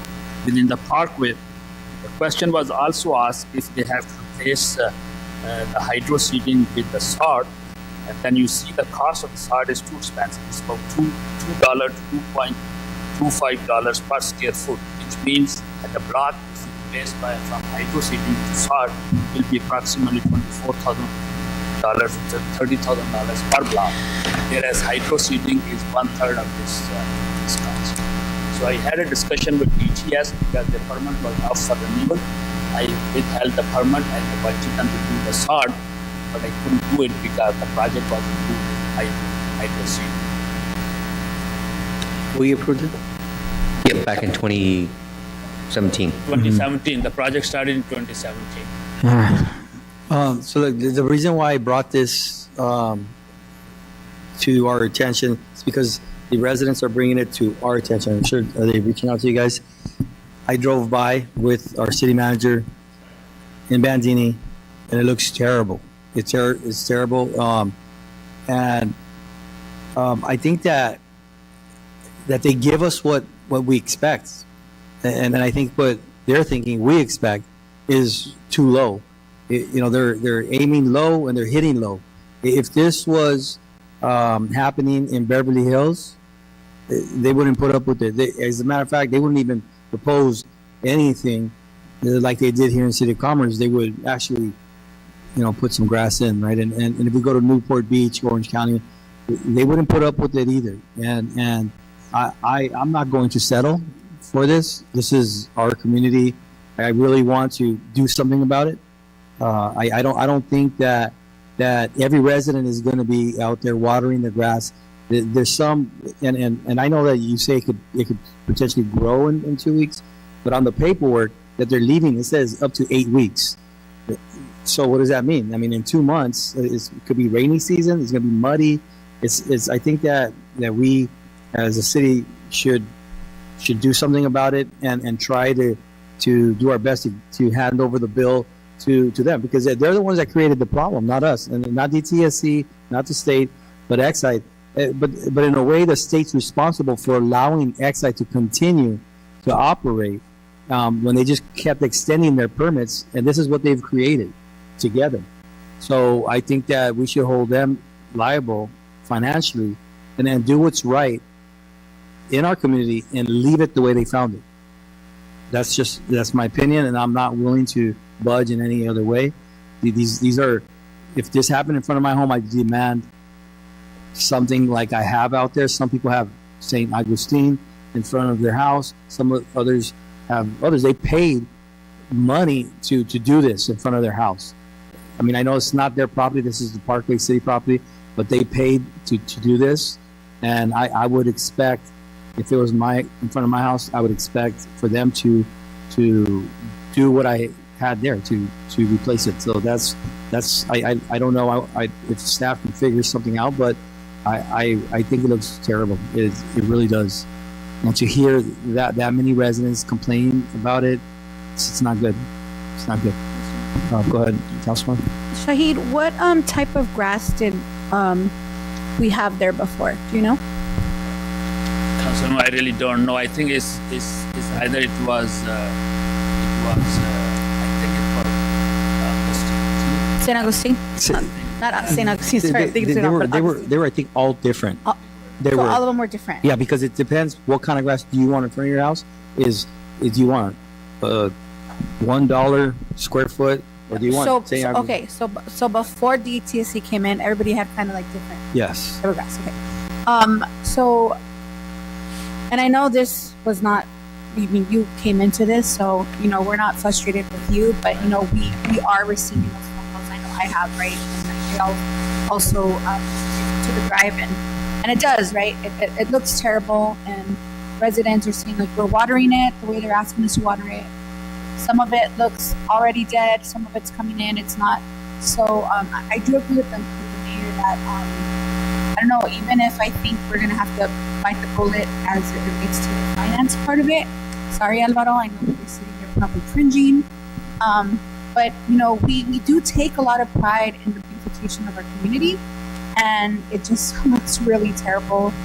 And yeah, I'm getting tons of phone calls about it, and I don't see them as complaints. It's just like people want their property to look nice, and for the right of way, city right of way to match it.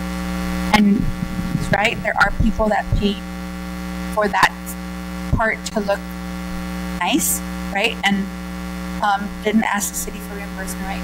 So I do agree that we have to come up with a happy medium and make sure that this gets corrected, because it does look really bad, and I don't think that Hydro was the right choice. So I don't know where we go from here, but I would agree that we want it fixed. So Mayor and the council members, they have a permit till end of this year already granted to them. So we can, if council Well, let's hear the rest of the city council comments and let me evaluate the different options available. I too received a lot of phone calls. They're saying that they use that piece of the land as cat litter. So we can fix it. That'd be great. Those are my comments. We need the beautification to be fixed. Thank you. Mayor Pro Tem. Thank you, Mayor, and thank you, Shahid. I'll echo my colleague's sentiments to most degrees, right? I think this is an example of an initiative by a state agency that's well-intentioned but poorly executed. And it's not the first time. It won't be the last. It happens, right? And I trust that there is a notice that went out to people, but we've all walked Bristow. We're all familiar with Bristow and Bandini, and a lot of those homes, those properties are gated, right? So whether they actually made it to the door, I don't know if it was mailed or if it was a pass out. If it was mailed, a lot of people aren't opening their mail anymore. It's just we're in a different world, right? But a lot of the people that have contacted me didn't realize that this was happening, and they certainly weren't informed that they would have to maintain it and how they would go about maintaining it. And we always talk about, hey, the Parkway City property, but it's the property owner's responsibility to maintain it, right? And So they do, and then we undid their work, and we're saying, well, it's city property, so we can do it. Now go ahead and fix it, right? So I think if it is city property, then we have to treat it like city property and really right the issue, right? And I don't know what the expenditure would be. I know why they did hydro seed, right, as opposed to sod. It's more economical. Like, I get that, but they're making the issue worse, right? Like in many cases where you had parkways with nice grass, right? So dust wasn't necessarily being kicked up, right? And ultimately, I think that's what it was trying to resolve, right? Like the harm from the soil, right? Now you've extracted that, and now you have a lot of dust that's kicking up. And while it may have been remedied from lead, who knows what else is in there? But even dust in your lungs, that's not good, right? So I agree with my colleagues here. I think we need to do better. We need to have higher expectations. And again, I know it's a state agency, right? So it's difficult to kind of get them to move in our lane, but we have to figure out a better solution for this. Councilmember Aguilera, do you have any questions or comments? Yeah, no, I agree with most of the comments that have already been made. And I know that I was on the list for the cleanup. They did my private property, and then of course they just recently did the public side of it. And yeah, absolutely, I agree. They don't really clearly explain that they're going to clean it up and that they're going to do the hydro seeding. They don't really cover that, but I did have a good representative, and I contacted them and I asked them, and then they explained the whole thing to me, and then I'm like, all right, well, at first I actually tried to stop them and said, hey, can I just opt out of this? And of course their response was, well, we already have all the permits, the city's agreed to this, and so we have everything we need to move forward, but I really wanted to opt out. I mean, I had sod all the way around the whole house. Now I've got dirt, and they still haven't come back to do the hydro seeding yet. But absolutely, I mean, the concerns are legitimate. They're just leaving, nothing but dirt. And now anytime you go to your car, you're stepping on the dirt, getting in there. If it's wet, now you got mud in your car, that sort of stuff. And, it's unfortunate, and we should demand better from them, absolutely. And we should take whatever steps we need to take to correct that. So, yeah, I support us taking whatever appropriate actions would be deemed necessary at this point, I guess.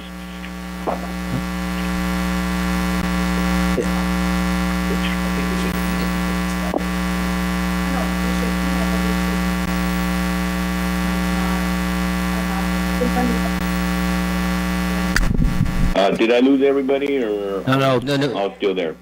No, thank you for your comment. So if I may, so we really have to look at, there's the diggings happening throughout the entire region, right? What's been hydro seeded or not, I don't know. We don't know the quantity, how much is left, because I think most of it already has, right? So look, there's two problems here, or two issues that I think you need to be aware of. One is the money is allocated to DTSC, so it's essentially a penalty on Exide, right? And it's given to DTSC to administer this program.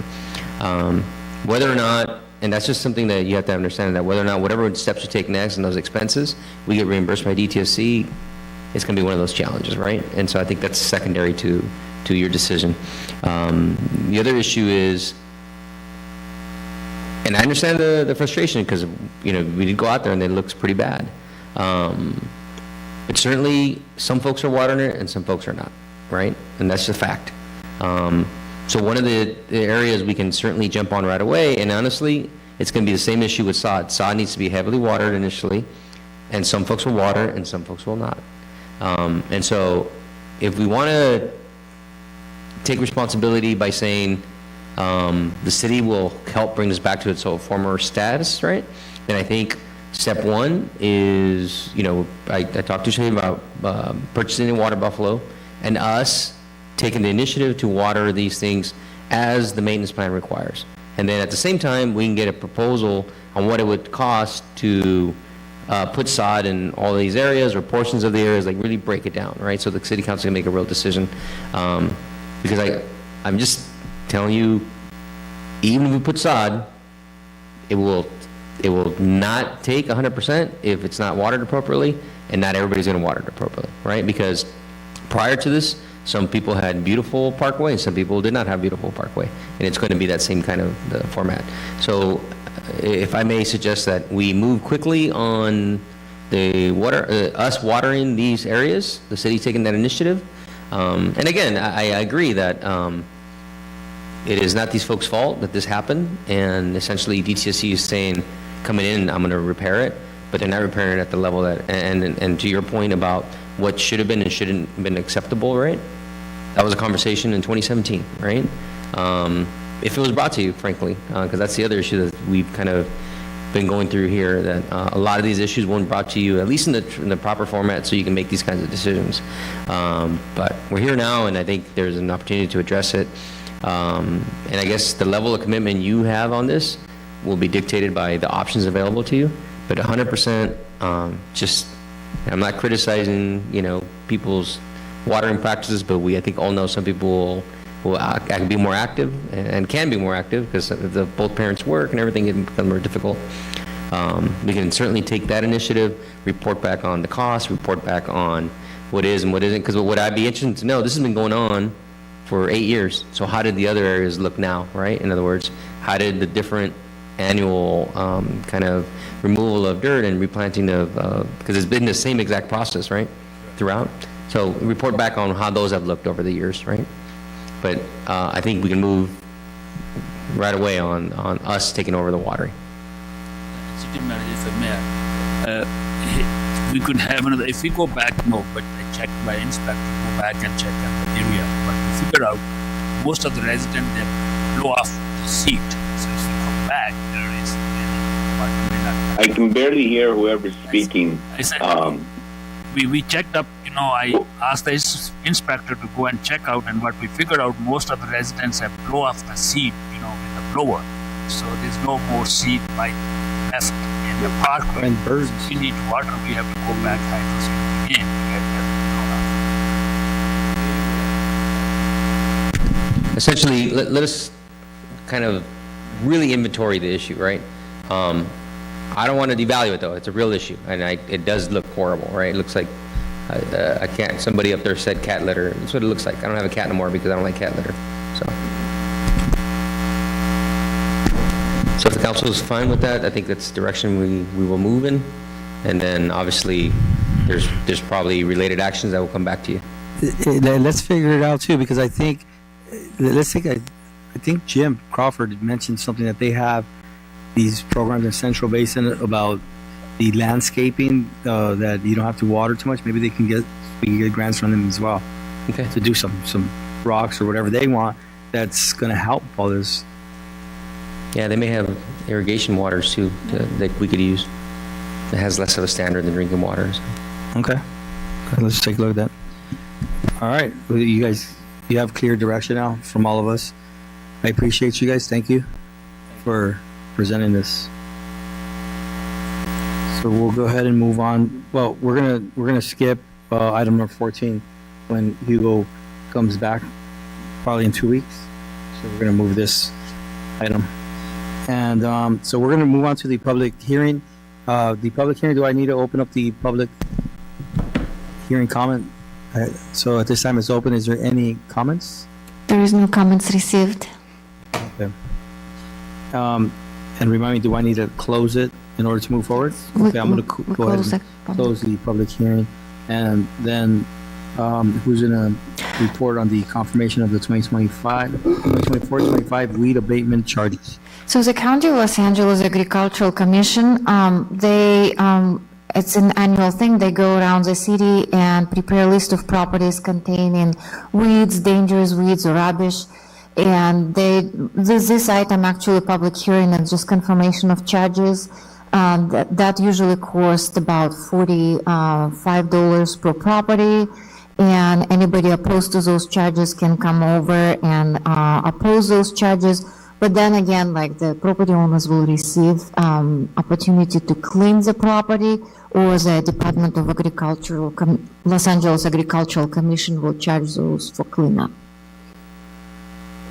So this is a public hearing, and we have nobody, so recommendation is to confirm the 2024-25 with abatement charges. It's for the calendar year. Okay, now, are we gonna have to vote on this one too? Is there? Yes, we need There's a a motion. motion then to confirm the 2025 weed abatement charges. Is there a motion? There's a motion. I'll move to approve. Okay. Motion second. Can we please have a roll call? Councilmember Argumedo? Yes. Councilmember Garcia? Yes. Councilmember Iborra? Yes. Vice Mayor Lainez? Yes. And Mayor Altamirano. Yes. All right, motion passes. Now we'll move on to city council reports. Who's ready? Council member Argumedo, do you have anything to report? No, I'm gonna keep it short here. Thank you. Nothing to report at this time. Thank you. Councilwoman Iborra, are you ready? Just really quick, want to thank Rebecca Longoria and all the staff involved in National Night Out, public safety. Everybody. I think maintenance gets involved, Parks and Rec, our city clerk. National Night Out was again just really, really amazing. I want to give a shout out to the sergeant. I think like this is the first time that we had a sergeant be like the MC. So it was really, really nice to see him engaged and, be a big part of the event. So shout out to the sergeant. I know he's home recovering. So I see our wonderful deputies back there. Please make sure that you relay that. And thank you to you guys too for being out there engaging the community. I know we've had conversations and to see you guys just really involved in the community and do it with a smile and really like what you're doing is really amazing. And it really does bring that focus of what we like to see, which is effective community policing. So thank you guys, and thank you to the whole team. You guys get the praise because you two are here, but make sure you relay it to the cops team as well. Just thank you to everybody that was involved for National Night Out. It was a really, really amazing event. That's it. Just library, I wanted to give a big shout out. If the community doesn't know, you can rent hiking backpacks. And we had a big family camping trip, and I rented a hiking backpack, a solar panel, and it was amazing. Thankfully, I did not have to use the bear whistle that's in there, but my mom actually used the hiking sticks, so it was really cool. I also got a hotspot, but I didn't use it because I didn't want my son to be plugged in. So I don't know if the hotspot worked because we didn't use it. But just a big shout out to the library for having those. Never in a million years would I think that I would check out a hiking backpack from the library, right? Because we think of the library with just go check out books. So there are a lot of cool trinkets at the library that you can rent. So please make sure to go to the library and go take the hike somewhere. And they also have the pass still, which I think I'm going to use again. So that's it. Thank you again to everyone. Have a good night. God bless everybody. Thank you. Councilwoman Garcia? I'm a little long. I want to take it all the way back to the 4th of July celebration. It was an outstanding event. The laser show with the follow-up with the fireworks, that was just a wonderful event. I want to thank the staff that put everything together and the bands. And Anthony, thank you for your team for a wonderful display of decorations. Also, I'm glad to see that the Parks and Recreation continue to prioritize the community wellness and engagement through programming. So thank you, Parks and Rec, for fulfilling my request and bringing back the Zumba class and the water aerobics. It's been very successful. The community, the residents have been expressing their gratitude for offering this program, and it was well worth the wait, I guess. And let's keep it a positive impact in the community. Let's continue to keep our residents fit and healthy. I would also like to start brainstorming ways to expand our sports offerings from middle leagues to our junior divisions. We need to get out there and pass out flyers like the old method, so we can bring kids back for all the sports. I want to see that in water polo, swimming, and all youth sports. I also attended the NALEO conference in Atlanta, the National Association of Latino Elected Officials. It's always a pleasure to attend these conferences, going over several issues of education, healthcare, policy agendas and how we can make our city thrive a little bit more. I'm not sure if I mentioned this one, but I also want to thank the staff for the National Night Out. What a wonderful job. Thank you, Sergeant, and your team, and all the departments that were out there. I also attended the giveaway at Bristol Park, backpack giveaway. That was a wonderful event. That was very nice to see the Bristol Park community come out. They're all grown up now, so I worked there in the 80s, and so now they're, I guess, my age or older, and it was nice to see everyone there. I also had the privilege of attending the Colorado River Aqueduct inspection trip. Thanks to Jim Crawford, the Metropolitan Water District Board of Directors. Thank you for the invite. Just seeing that was just eye-opening, how the water comes from the deserts right into the mountain, even to us. So that was a wonderful thing to see. Also, city manager. I wanted to follow up on a few outstanding requests to ensure that we're tracking progress and getting the appropriate information back. There have been a few requests I submitted a while back, and I want to make sure our staff is actively following up in the field and reporting back the requested information in a timely manner. So I'm not sure which department is responsible, but I'd like to start reviewing city-owned warehouse locations as potential sites for future sports facility development. Can we identify who should be taking care of the lead on this? I asked you.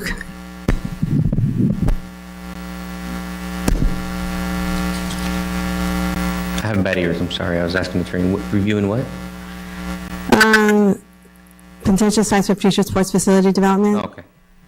I'd like to see who the lead would be on that. I requested this a while back, so can you tell me who would be the lead that we can talk to? Okay. You get back to me? Yeah, I'll get back to you. Okay. Sorry. Let's see.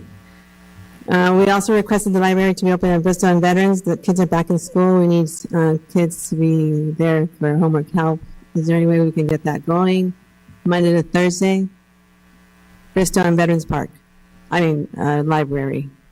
So that I will discuss with staff and provide you details this week. Okay. And then also, my mobile memorial wall. I asked for that a while back also.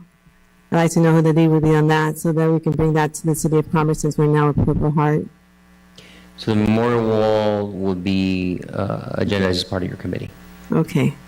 So this is important to me because my uncle Mateo just passed away. He's 94 years old. He was an Air Force veteran who fought in the Valorian War.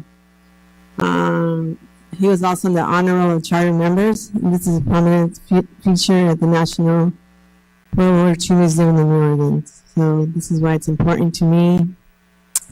I would like to create a memorial wall in honor of all the fallen soldiers. If this is okay with my colleagues, I'd like to place this in the next meeting to create a memorial wall for the soldiers. Can I get a yes? No? So it'll be a part of your committee so that we make a recommendation to the entire city council. Okay. That concludes my reports. Thank you. Mayor Pro Tem.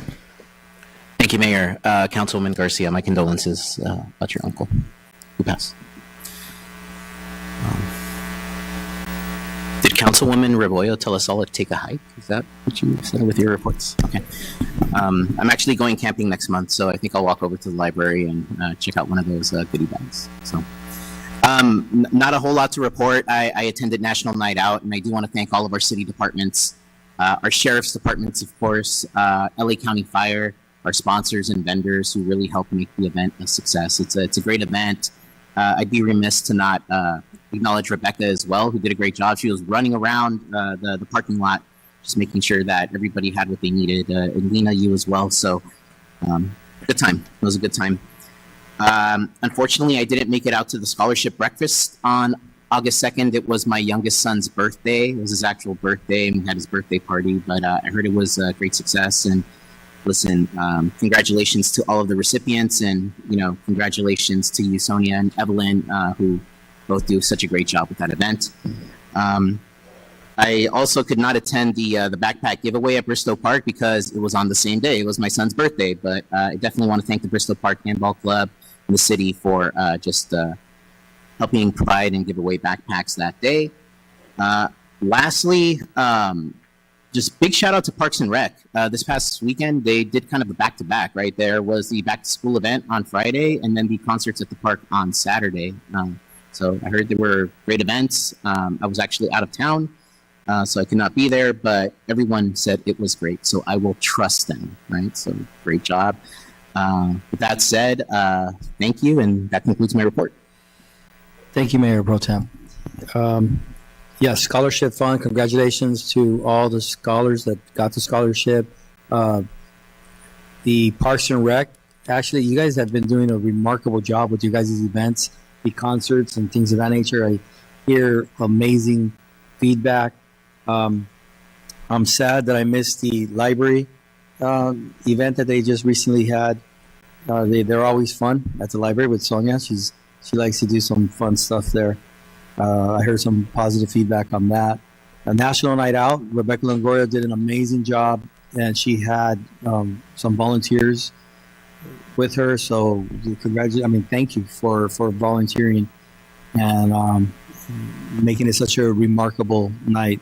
The Star Wars crew that was here, it's called 501st Region. From California. So I just really wanted to thank them for volunteering their time and coming out. Orlando?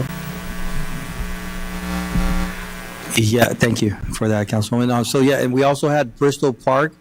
For Rolando Ortiz, he was pretty significant in putting together a backpack giveaway. He someone donated like almost 100 backpacks, and he reached out to a Councilwoman Reboyo and myself, and he wanted some support, and it ended up being kind of like a city event. We like merged together, and a lot of people donated to our Councilwoman a lot of school supplies. They were able to fill up all the backpacks. She had like a medical team there, right? And there's a company down the street that they actually create clothes. They get hired by other companies. They made a lot of pieces. I forget how many pieces of clothing, and we were giving it out for back to school for mainly all the girls. I was able to. I passed. There was a fire that took place. I saw with the fire department how they handled it. They were doing an amazing job. But also our sheriffs were there, and I mean, I would think our sheriffs really respond to danger, violence, but actually they're there as well. I mean, they're in the midst of it, smoke everywhere, all these hazards, and they're there to stay and support. So honestly, like, I want to acknowledge the sheriffs that are here and the sheriffs that have just been protecting us for a very long time. We don't see a lot of the stuff they go through and do. And then also the fire department. I went to a performing arts center at the teen center, and I think I caught the last one. And I thought, man, I kind of was like teary. Like, they did a remarkable job. I really want to commend the staff out at the teen center. And also, my question to Mayor Pro Tem, but was your son actually singing, or was it? Oh, yeah. He has a remarkable voice. I thought it was. I kept trying to figure. Is it like a recording that this guy is great lip singer? No, I mean, he's pretty good. He was like the head person, and he did an amazing job. I think if you deem appropriate, I wanted to, give them all a certificate if you're okay with that, bringing them here. And then there was a kid. Well, now an adult. He aged out, and he was crying because it was his last performance. And that was like heartbreaking. I was like, oh my God, should we extend the age? I don't know. Like, this was really cool. He was a great actor as well. I think we're doing such a remarkable job. Like, and for you to want to expand the Performing Arts Center, just to find a location to make it bigger and to invest more into our kids, I really think it's remarkable. I really think they're very talented. So I would like to do that. And if we can get information on the teens that performed, also the now young adult that aged out, I'd like to do something special and give them certificates for that. I think they're good. Yeah, thank you, Mayor. And actually, I think we're going to recognize Aiden, the actor who's aging out, at the banquet on Saturday. So that's going to be done with a certificate that's signed by you and all the members of the City Council, just kind of acknowledging, him stepping out of the program. Okay. What banquet is this? I'm not aware of it. It's the Unplugged banquet, and it'll be on Saturday evening. So. Okay, I'll see if I can swing by. That's awesome. And then maybe bring them here. We'll take some pictures with them. Yeah. Okay. All right. Perfect. Let's to our city attorney. Our city manager. If we can, Adolfo's here. If we can set it up with the Teen Center staff and have something special for them. And I believe. Did I outdo Councilwoman Arboyo this time? Oh my God, I put a timer. Yep, my timer did pass. All right, so meeting's adjourned. Thank you guys. Appreciate you guys.